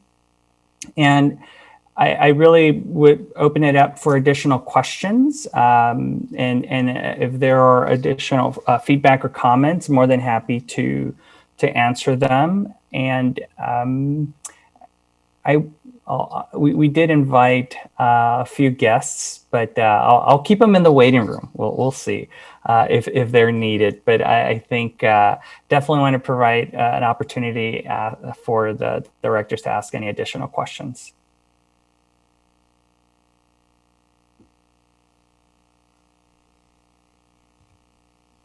I don't have any additional questions, but Chair Lowry, when we move to the discussion, if I do have something I want to say, but no more questions. Okay. Well, if we don't. I also, sorry. No, I was actually going to say I also don't have questions, but then jump right into what I was going to say. So, no, I just wanted to thank, CFO Delgadillo for, the conversations over the last couple of weeks, and for the additional, report from Echo Northwest sort of reviewing this. It is a big decision for the district, and it is one that I'm comfortable with and will support. I think the change in this resolution to a max interest cost of 4%, given the range of outcomes and scenarios, makes me feel, a little bit more comfortable, about the investment. But I think this is one of those calculated risks. I think the downside risk is relatively small. The upside risk is relatively large. That doesn't mean the risk is non-existent, but I think as responsible stewards of the district, this is an educated and calculated way of trying to reduce some of that unfunded actuarial liability in a way that will benefit future generations of students. So again, the tool has worked in the past. I think this is a good time to do it given the interest rate environment. I appreciate staff bringing it forward and all the explanation, and we'll be supporting it tonight. Chair Lowry, do you want me to just go ahead? Well, let's go ahead and get our. Let's just go ahead and get the motion on the table, and then we can have our board discussion. Can I just say before we move, I just want to appreciate CFO Delgadillo and Carol for walking. I mean, this is all, was very dense material, and I appreciate the time they took to kind of explain it as they were explaining it to a kindergartner. And it was very helpful, and I appreciate your time. Yeah, that's basically the way I needed it explained to me too, Michelle. This is definitely Andrew's wheelhouse, not mine. All right, do I have a motion and second to adopt resolution 6314, resolution authorizing pension bonds and related matters? So moved. Second. Director Constant moves and Director Scott seconds the adoption of resolution 6314. Is there any board discussion? Director Brim-Edwards. Thanks. Yeah, I don't have any questions. I did have a lot of questions at the last meeting, and also appreciative of the separate offline discussions with Echo Northwest and our CFO. And I'm really appreciative because just from the benefits are high and the stakes are high as well. So I appreciated that after last meeting that we had a just independent review by Echo Northwest of the presentation materials that we had from Piper Sandler, because it makes diligence, and we have that. So I just want to thank CFO. It's getting late. CFO Delgadillo for the additional follow-up information. I feel comfortable where we are. This paid huge benefits to the district in the early 2000s when we did it, and as Director Scott noted, it is it's important to take informed risk and smart risks, and this looks like one of those. So thanks to the staff and also to board leadership for carrying it over for another board meeting so that we all could get comfortable with the material and be ready to vote without having any sort of financial detriment to the district. So I appreciate that. Any further board discussion? All right, Ms. Bradshaw, is there any public comment on this item? No. All right. The board will now vote on Resolution 6314, resolution authorizing pension bonds and related matters. All in favor, please indicate by saying yes. Yes. Yes. Yes. All opposed, please indicate by saying no. Are there any abstentions? Resolution 6314 is approved by a vote of 7-0 with Student Representative Hsu voting. Yes. All right. We're going to go ahead and take another quick 5-minute break. We will start at 9:28 p.m. with our Southeast Guiding Coalition Phase 2 charge. Thanks, everyone. Program balancing process Phase 2. So Superintendent Guerrero, would you like to introduce this item for us? Yes, thank you for that second intermission. Last year, we launched into, as you know, an enrollment and program balancing process. We contracted with Flow Analytics to help support us with data analysis and some modeling, co-developed some community engagement strategies. In February, the board adopted Resolution 6059, which outlined a scope of work for the first phase of the charge, which addressed schools in the southeast quadrant of the district due to a high number of small K-8 neighborhood schools, and mainly prompted by the imminent opening of Kellogg Middle School. But now it's time to move into a Phase 2. So 2 weeks ago, you heard staff recommendations for a draft charge, which focuses on assigning attendance areas and DLI programs from existing middle schools to Harrison Park, a proposed Harrison Park Middle School. And adjusts boundaries and DLI program locations potentially to address low enrollment at Lane Middle School. So following last week's board discussion, staff has returned with a revised draft charge for your consideration. Thank you, Superintendent Guerrero. Do I have a motion and second to adopt Resolution 6315, Southeast Enrollment Balancing Process Phase 2 process and charge? So moved. Do I have a second? Is there a second of this matter? Second. Okay. Director Bailey moves and Director Scott seconds the adoption of Resolution 6315. I was feeling real lonely there for a second. Is there any board discussion?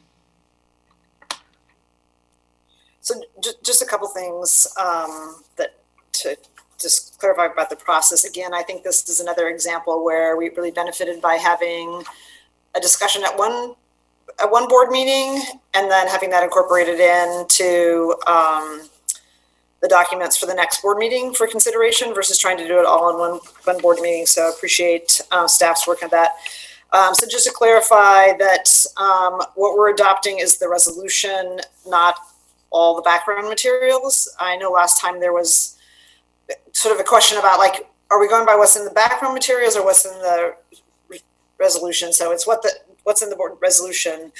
And I think probably at the outset, I just want to mention, because this is something that Director Constam brought up at the end of the last process, that we have a set of policies governing and enrollment and transfer, is that those would be in place unless we change them, of course, but like that's what the operating principles should be, or the framework. And then the last piece is, I know at the end of the last process, there was a variety of opinions about how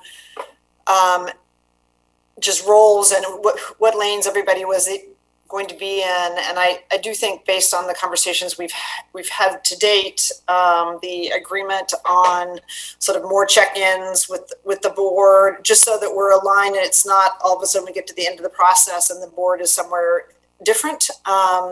So I really encourage that to happen throughout the process, just so we all are moving together and clear up any sort of misunderstandings mid-process, not at the very end. But I really appreciate the fact that we've had a good discussion about this already, and that we're heading into this process, and hopefully with the result of more equitable outcomes, for more equitable middle grades experience for students in Southeast. I also want to commend staff for their responsiveness and for constantly improving the work, and again, living into our designation as a learning institution. And I especially want to thank you, Deputy Hertz, for all of the listening and revising and adapting that you have done in this work to make it be the best of what it can be for our students. Is there any further discussion before we hear from our public commenters? Ms. Bradshaw, is there any public comment on this matter?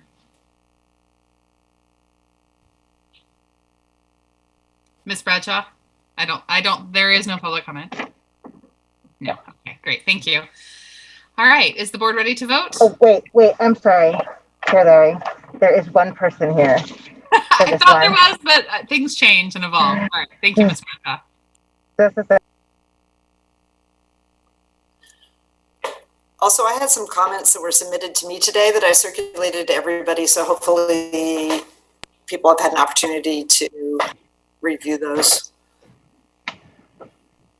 Thank you for passing those along, Director Brim Edwards, so we could hear the comments from the citizen. Welcome. We have Tyler Bechtel. Hello. Just a moment. Let me see if I can turn on my camera for you guys. I just came over the last second. Thank you.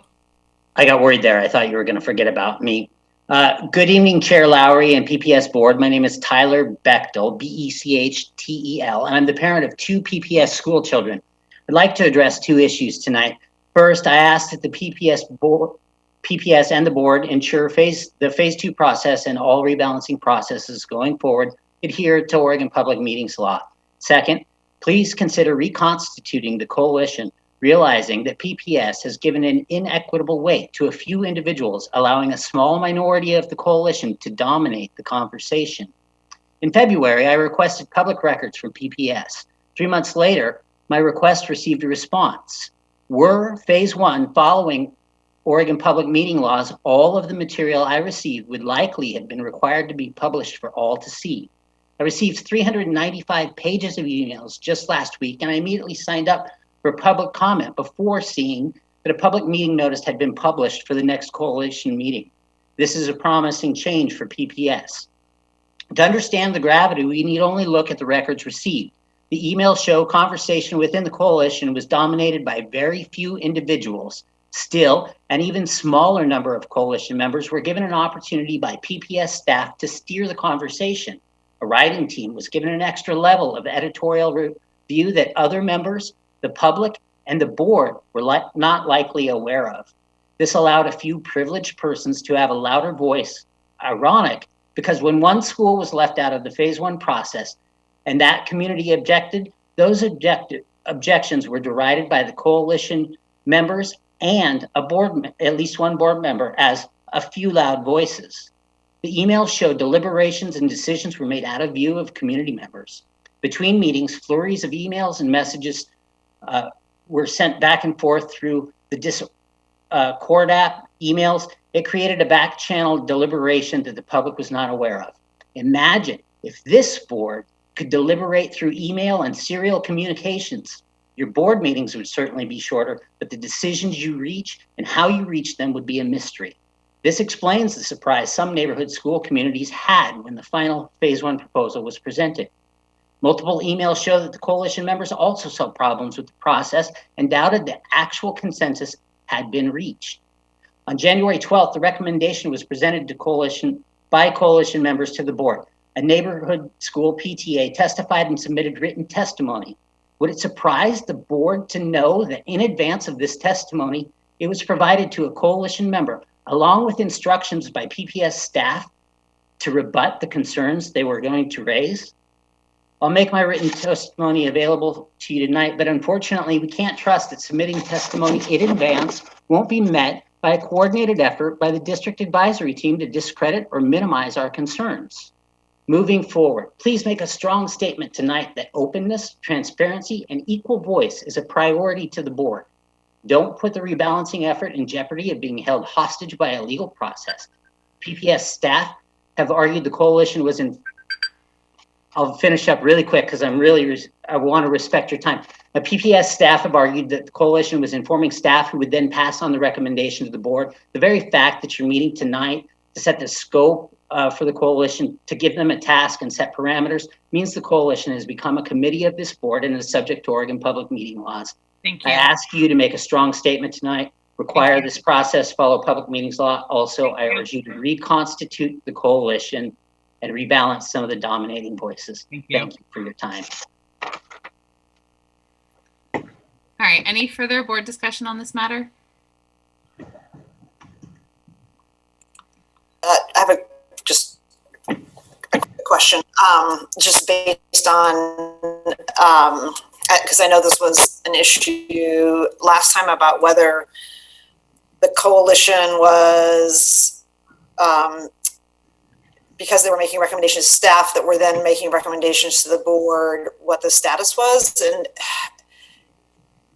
has there been a determination for this time? Is that all the meetings will be public, or what is the status? Just so we all know at the front end. Deputy I think that's a question for Ms. Large. Oh, that's a question for Ms. Large. Sorry. It seems like it's a public meeting law question. Since it's been, the first one's been posted, does that mean that all the deliberations are public? I'm not sure I'm prepared to address that fully. I'd love to follow up by email after the board meeting, Director Brim-Edwards. Okay. Thank you. Great. So I just want to point out that when the Southeast Committee met during COVID, they broke into small groups to do a lot of their discussion. The groups that I sat in on, there was a lot of participation by just about everybody in the group, and everybody was encouraged and supported in speaking up. And except for the very first, those small group discussions were recorded. In previous public processes that I was involved in as a parent and community activist, those kind of small group discussions were never recorded. Notes might have been taken, summary notes might have been taken on paper and shared out, but never recorded like the Southeast was. So if anything, that process had more public documentation, regardless of the legal status, than anything I've been involved in 20 plus years in PPS. I just really quickly add to what Director Brim-Edwards said. This is a complicated area, and it's one that trips governments up all the time, unintentionally. in terms of what constitutes a public body that requires a public meeting and what doesn't. So I would really encourage that we spend a little bit of time just making sure we're very clear in defining what we think it is, and then making sure we're very clear in giving those directions, right, to the members who serve on the Southeast Guiding Coalition. Because this is, again, it's just, if it's not serving as a public body, there are certain things, that the members can and can't do. If it is a public body and notice the meetings, there are other things that they can and can't do. And again, it's very complicated. So I just think for everyone's sake, I'd rather get that defined really up front. And I'd rather err on the side of being conservative about it. There are instances in Oregon where, actions have had to, be thrown out because it's been determined later that challenges have been filed, and I would rather just make sure we are squeaky clean. And I know we're intending to be, but I would rather err on the side of caution just to make sure. I want to echo what Director Scott said. I was disturbed to hear Mr. Bechtel's testimony, and I also know that there are multiple sides to every story. But I agree that we need to be really clear up front. And also provide very clear instructions to this advisory committee in terms of what we expect. I'd rather also err on the side of conservatism, which is something my dad used to say all the time. Err on the conservative side. I never knew what it meant until I was an adult, but this is one of those cases I'd like to see that put into action. I agree with Director DePass and Director Scott. All right, the board will now vote on resolution 6315, Southeast enrollment. There's two in there. Southeast, oh, what? There's two, Kara, was that No, to me? no, I'm sorry. That's okay. Okay, there was the word resolution was in there twice. So I thought that's what you were mentioning, and I didn't think I needed to say it twice, but who knows? Okay, the board will now vote on resolution 6315, Southeast enrollment balancing process, phase 2, process and charge. All in favor, please indicate by saying yes. Yes. Yes. All opposed, please indicate by saying no. Are there any abstentions?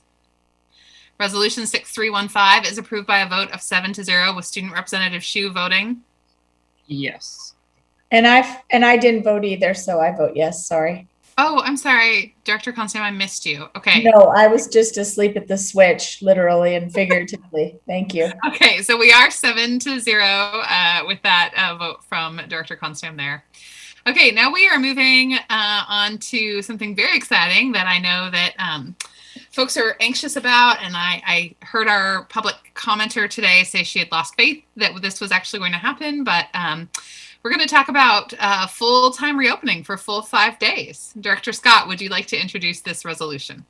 Oh, yes. Thank you. I had not quite realized we were here already. So, yeah, and I'll be quick. We actually had a really good conversation about this, and we heard a very comprehensive update from the superintendent and his team at our last meeting about the plans for fall reopening and all the work that is going into that. And we talked about this resolution as well. Since it was, did get posted last minute before that last meeting, we wanted to give a little bit of opportunity for the public and others to see it and potentially weigh in.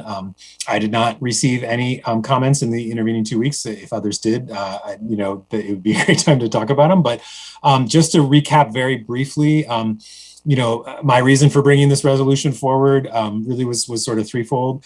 As we are preparing for full-time in-person reopening this fall, I do want to make sure the superintendent has the full support of the board to take really the actions that are necessary, to get us to that outcome. And I would actually say just, I completely disagree with what the commenter said earlier. I'm very confident that we're going to be able to reopen, but what that looks like may differ a little bit depending on what the situation looks like in the fall. So I think the second reason is really sending that clear signal to the community about how hard we are working. So first, superintendent having our support. Second, sending that signal to the community. And third, really just starting that community conversation about what that return to full-time in-person learning is going to look like. I certainly hope it looks exactly like normal school. That would be the best outcome, as we move forward. But there are a lot of things outside of the district's control. And, whether it's state guidelines or other guidelines that we'll continue to work on. But again, bringing the community along in that conversation so they understand what some of those parameters are as we work through them. And I think I really see this as the start of a conversation, and I know the superintendent's team is going to be updating us regularly as we go through the summer about reopening efforts, and that's a good opportunity for us to continue to have that conversation. So again, I just would really appreciate the board's support and moving forward on this. Thank you. And Do I have a motion and second to adopt Resolution 6316, resolution to prepare for full-time reopening of in-person learning for the 2021-22 school year? So moved. Second. Second.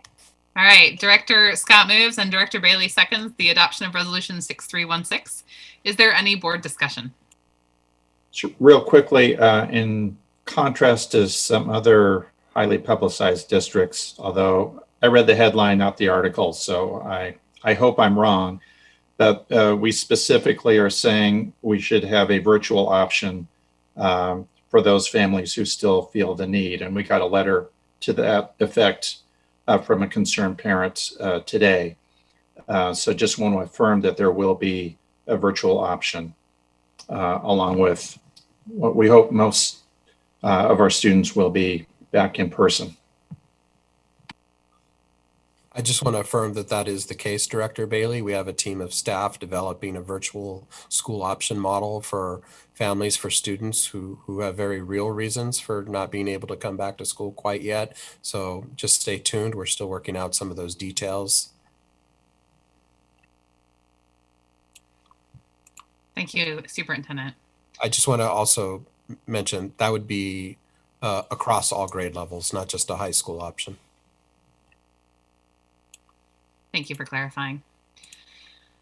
Ms. Bradshaw, is there any public comment on this resolution? No. All right.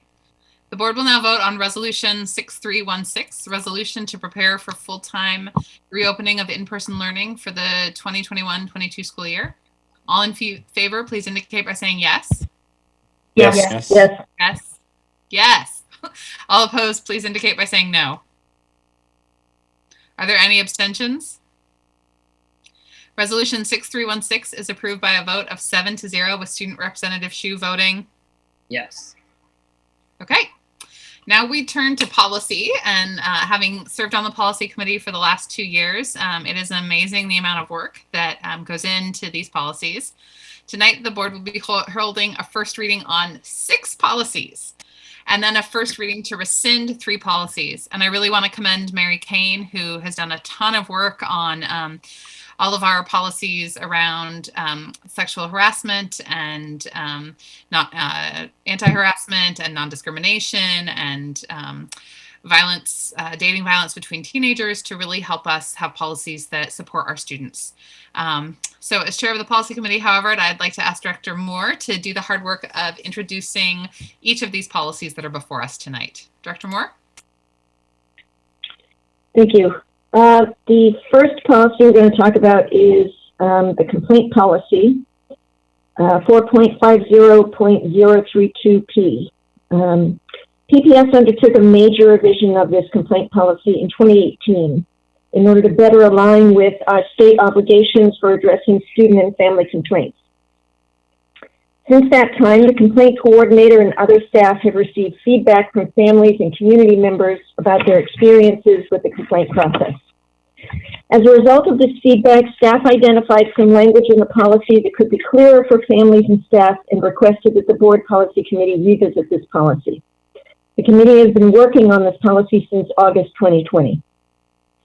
Some of the staff requested revisions include clarifying that the district will provide translation and interpretation services as appropriate, but does not provide legal services to complainants.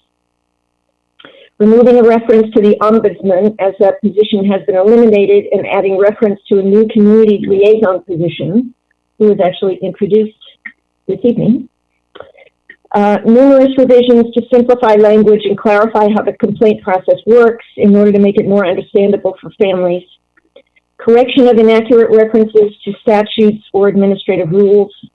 I should say inaccurate or outdated references. Clarifying that a complainant may not refile a complaint on the same subject of a complaint that has already been through the formal complaint process.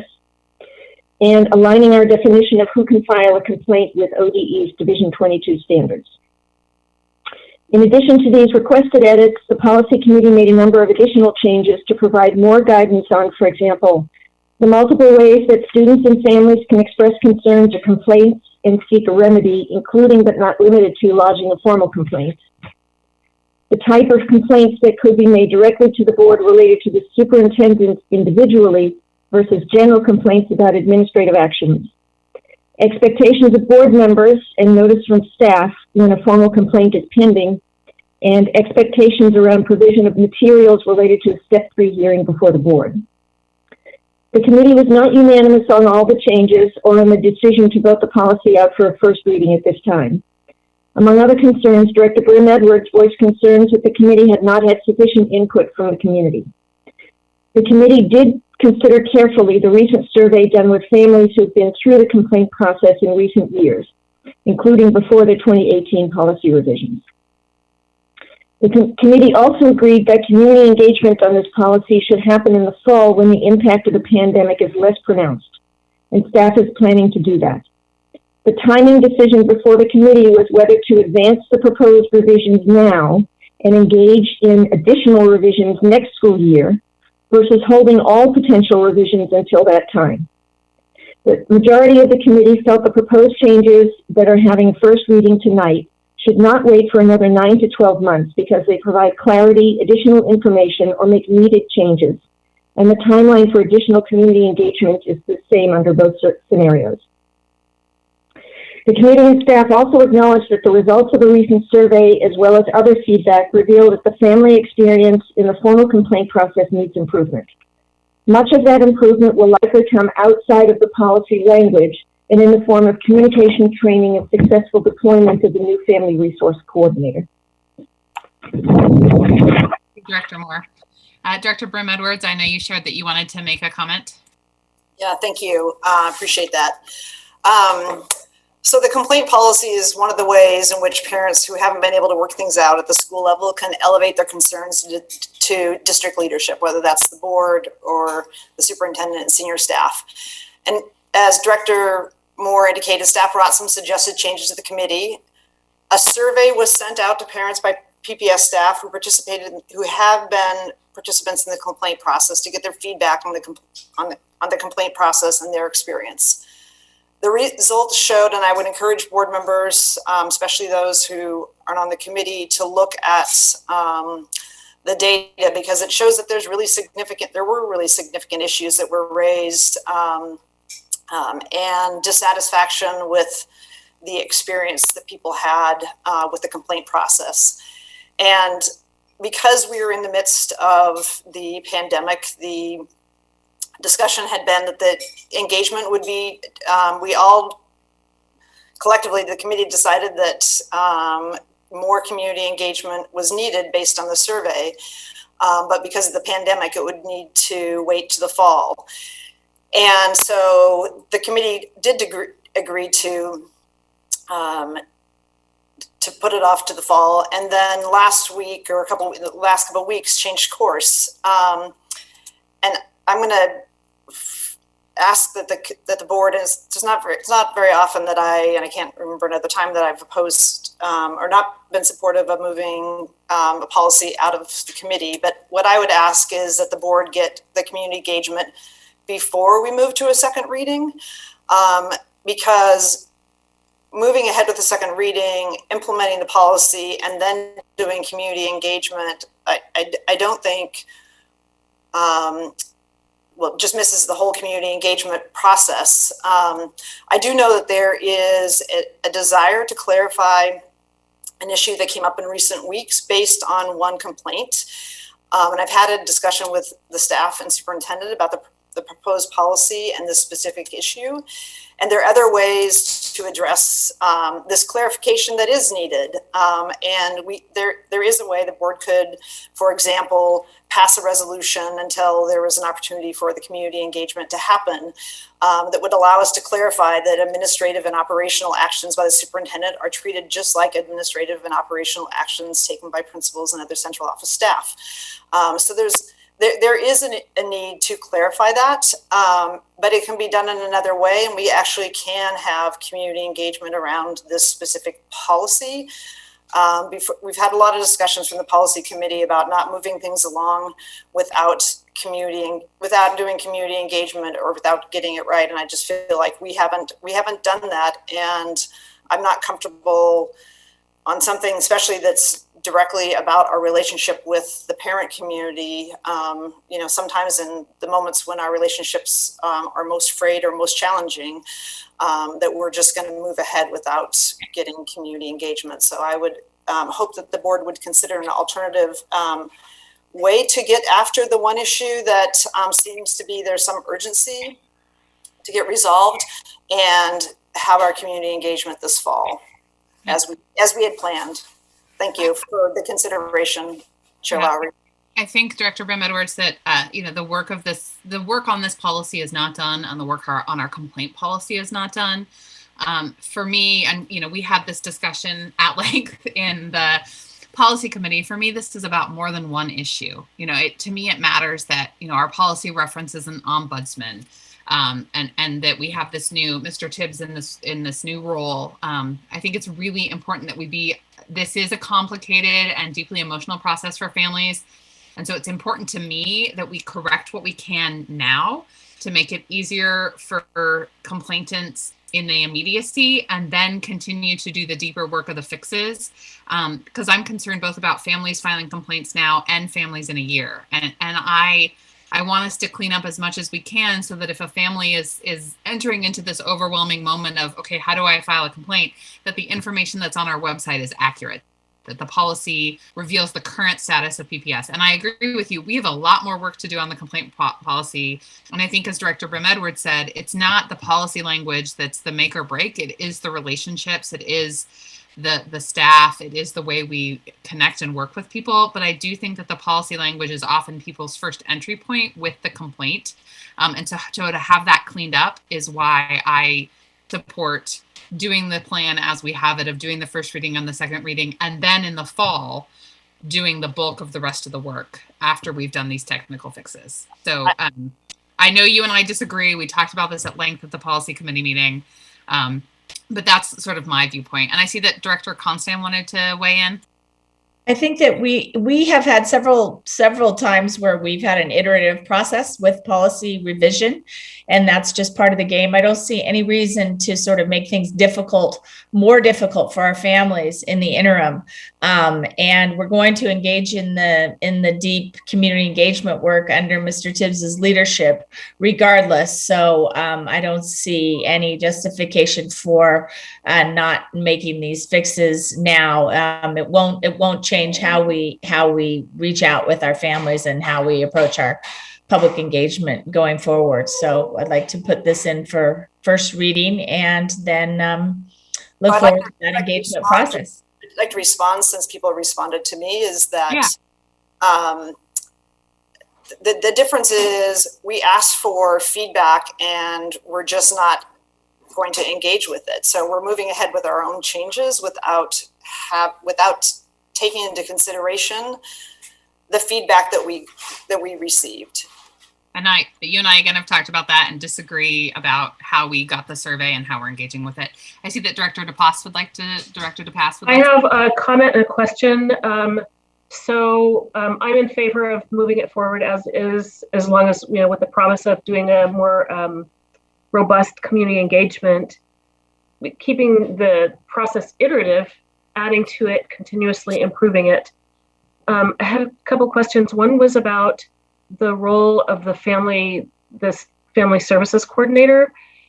Is it in the absence, there's no ombudsman position, but is the family services coordinator, are we thinking about that person as the first contact for someone that has a complaint, or a first contact after someone has not been able to solve a complaint in the building? My other question had to be with where in this community engagement spectrum does this fall? Is this just, we're going to inform the community, or are we going to empower the community to help draft the policy, to help improve the policy? So there's a difference between just a one-way communication going out and saying, hey, this is what we're doing, what do you think? Versus we're puzzling over this section and we'd like to co-create it with community. We're not doing it. We're just vote on this. Ms. Large, I see that you unmuted. Would you like to respond to Director DePass's questions? Yeah, I think we're down to a limited number of staff here, so I will give a short first shot, and others can follow up. Mr. Tibbs' position is new, and I think conceptually is designed to help resolve families' concerns and complaints before they reach the formal complaint process.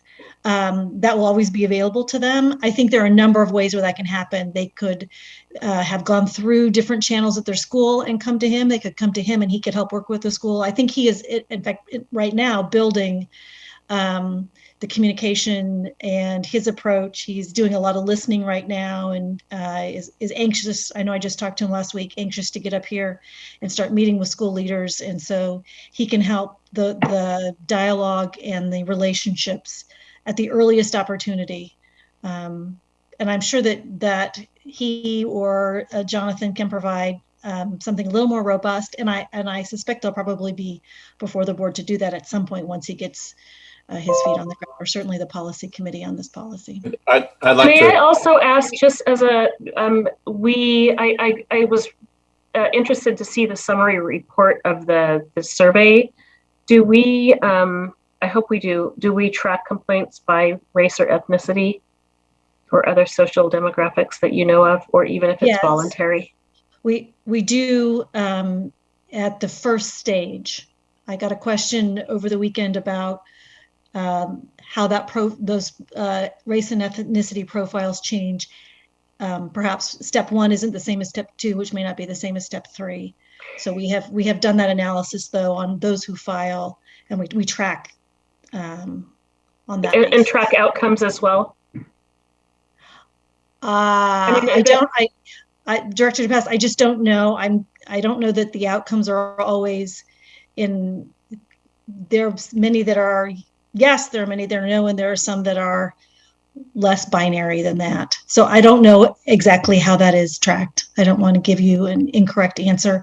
As to your question about community engagement, my understanding is that the intention is to have some real conversations. I don't know that the full engagement plan is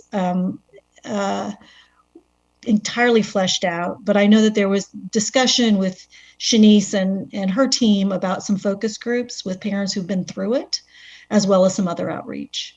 So that's what I know now, and that will happen in the fall. Thank you. Second reading, or there's, I guess my question, sorry, Ms. Large, because since you're last man standing. So what is planned during the public comment period, if anything, by PPS to get feedback on the changes that are being proposed by staff? I think that the usual 21-day comment period applies through the normal policy website. I don't know that there are any other particularized efforts. So just posted on the website. Right. Talked about in this meeting, invitations extended in this meeting, the same thing we do for all the others. Can I also mention that a number of the changes that are being proposed are actually responsive to the feedback that we got in the survey. So we heard a lot of expressions of frustration around the complexity of the process and the length of time it took to go through the process.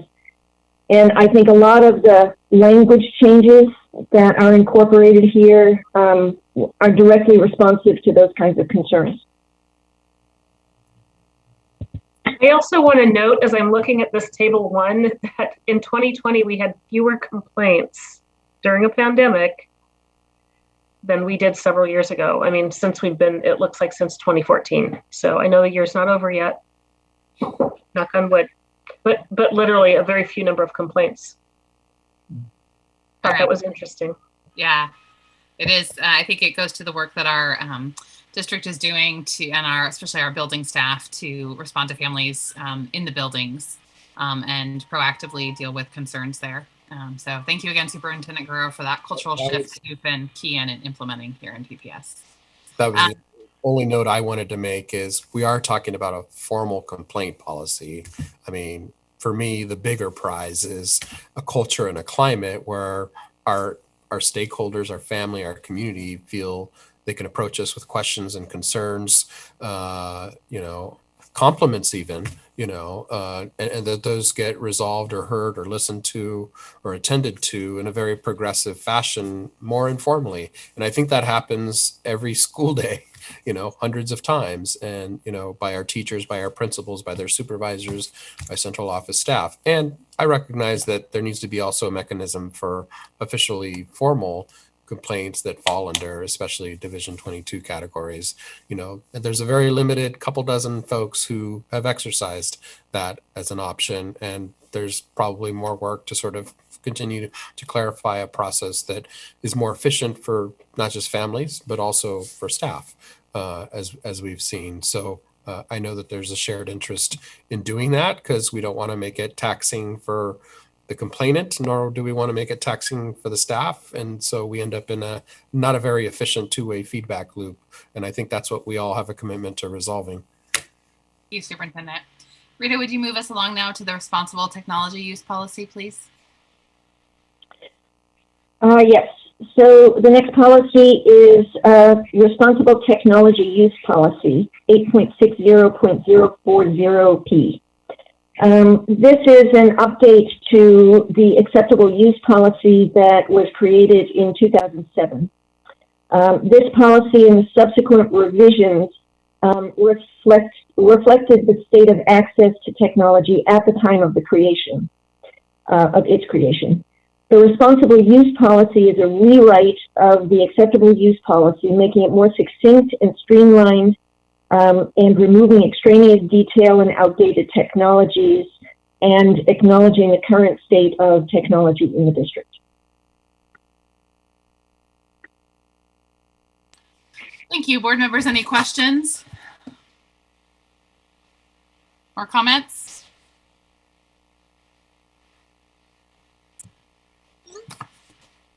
All right, Director Moore, the next one. Okay.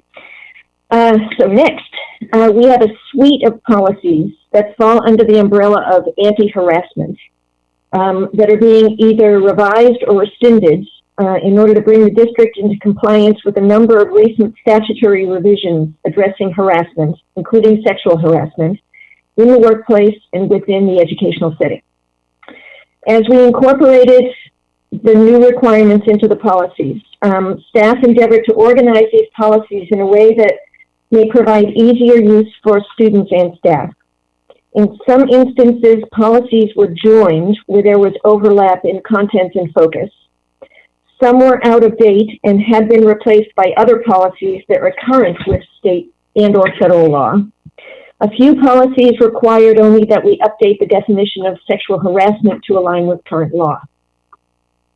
Because there are multiple policies affected, I'm going to list the policies affected, but will not walk through each one. A lot of the changes are quite technical in nature, technical in terms of very specific language mandated by statutes. I will encourage board members and the public to review the posted materials and provide any comment during the 21-day comment period.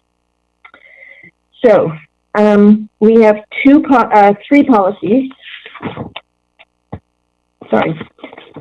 policies that are substantially revised.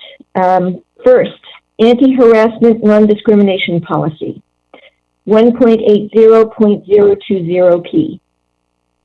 Second, student anti-harassment and dating violence policy, 4.30.060P. Workplace harassment, 5.10.060P. And professional conduct policy, 5.10.064P. Okay, the next set of policies are rescissions that we're recommending. So the following policies are recommended for rescission either because they are old and not in compliance with current law, or because they are redundant since their content has been incorporated into the policies that I just listed. I want to underscore that rescinding these policies will not result in any decrease in protections available to either students or staff. First, teen dating violence, domestic violence policy, 4.30.070P. Grievance procedure, sex discrimination, 5.10.030P. Sexual harassment, staff to students, 5.10.062. That's it. All right, and again, thank you, Mary Kane, for your work on that suite of policies specifically. All of tonight's policies will be posted on the board website, and the public comment period is 21 days. Contact information for public comment will be posted with each policy. The board will hold a second reading of the policies at its June 25th meeting. Is there any other business at this time before we adjourn? I think I would like to give my report, actually. No, it's a bit late. Thank you, Nathaniel. Go ahead. All right. I'd like to begin by recognizing last Tuesday's board elections. I would like to congratulate Herman Green and Gary Hollins on their election to the PPS Board of Education. I look forward to seeing how you two reshape PPS during your tenure on the board. I'd also like to congratulate Dr. Bryn Edwards on her re-election. PPS and our students are lucky to have your continued leadership. However, despite these outcomes, which are exciting and in line with the DSC's endorsements, I am troubled with the election's voter turnout. It's no secret that school boards typically garner low turnout, that they are often overshadowed by national level elections. And this election was not atypical among its category in that way. However, it's simply pathetic that turnout was less than 1/3 of what it was when voters approved our bond package back in November. It could not be plainer that the overwhelming majority of those votes came from those who were there because of the presidential election. This is unacceptable. You cannot only vote when matters are at their most desperate, only when the most high-profile offices are on the ballot. Voting must not be a last resort. Rather, it must be a regular practice akin to brushing your teeth. Local races like these, as not well known, are exceptionally important. They are how we, as a community, as a people, decide how our school systems are run.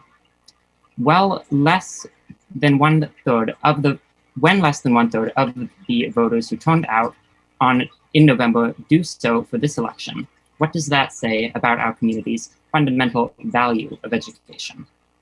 If we truly believe in our students and in our future, I challenge us as a community, as a city, and as a people to do better in this regard. I'd also like to note that the DSC held our 3rd annual PPS Student Summit last Saturday. Thank you to Superintendent Guerrero for kicking off the event, the students who took the time to talk and interact with us, and of course the DSC counselors who put in so much time in organizing and running the summit.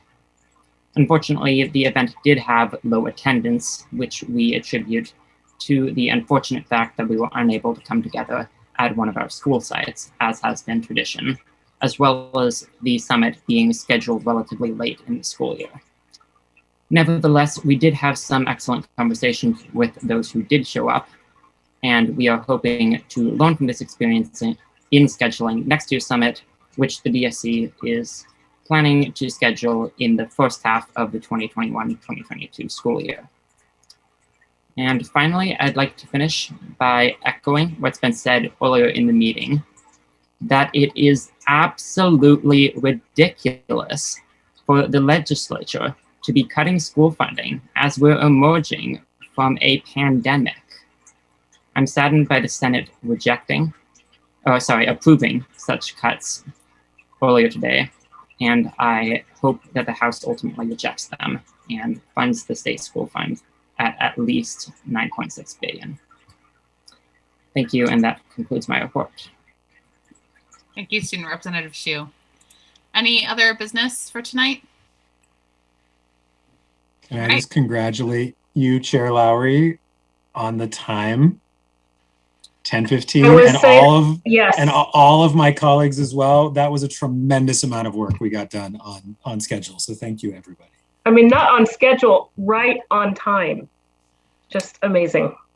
I think it's the whole board working together to, I think what Director Brim Edwards said about seeing items and then voting on the next week, that gives us time to digest and really ask our questions of staff, helped us to be more effective. So thank you all for the work and for the commitment to listen to one another, to speak the essentials, and to get our work done in a timely fashion. Well, you made a mockery of my pre-meeting joke about the meeting would be done and we'd walk out and see the eclipse. There you go. I feel like Director Constant's going to say something because she's got a special guest with her there. I'm trying to stay muted so my special guest doesn't say anything. That's probably a good call. All right, the next regular meeting of the board will be held on June 15th. And I am going to remind directors that if you're interested in running for board leadership, you need to let me know in writing by June 1st. So please get those into me so that we can have that ready for the June 15th meeting. This meeting is adjourned.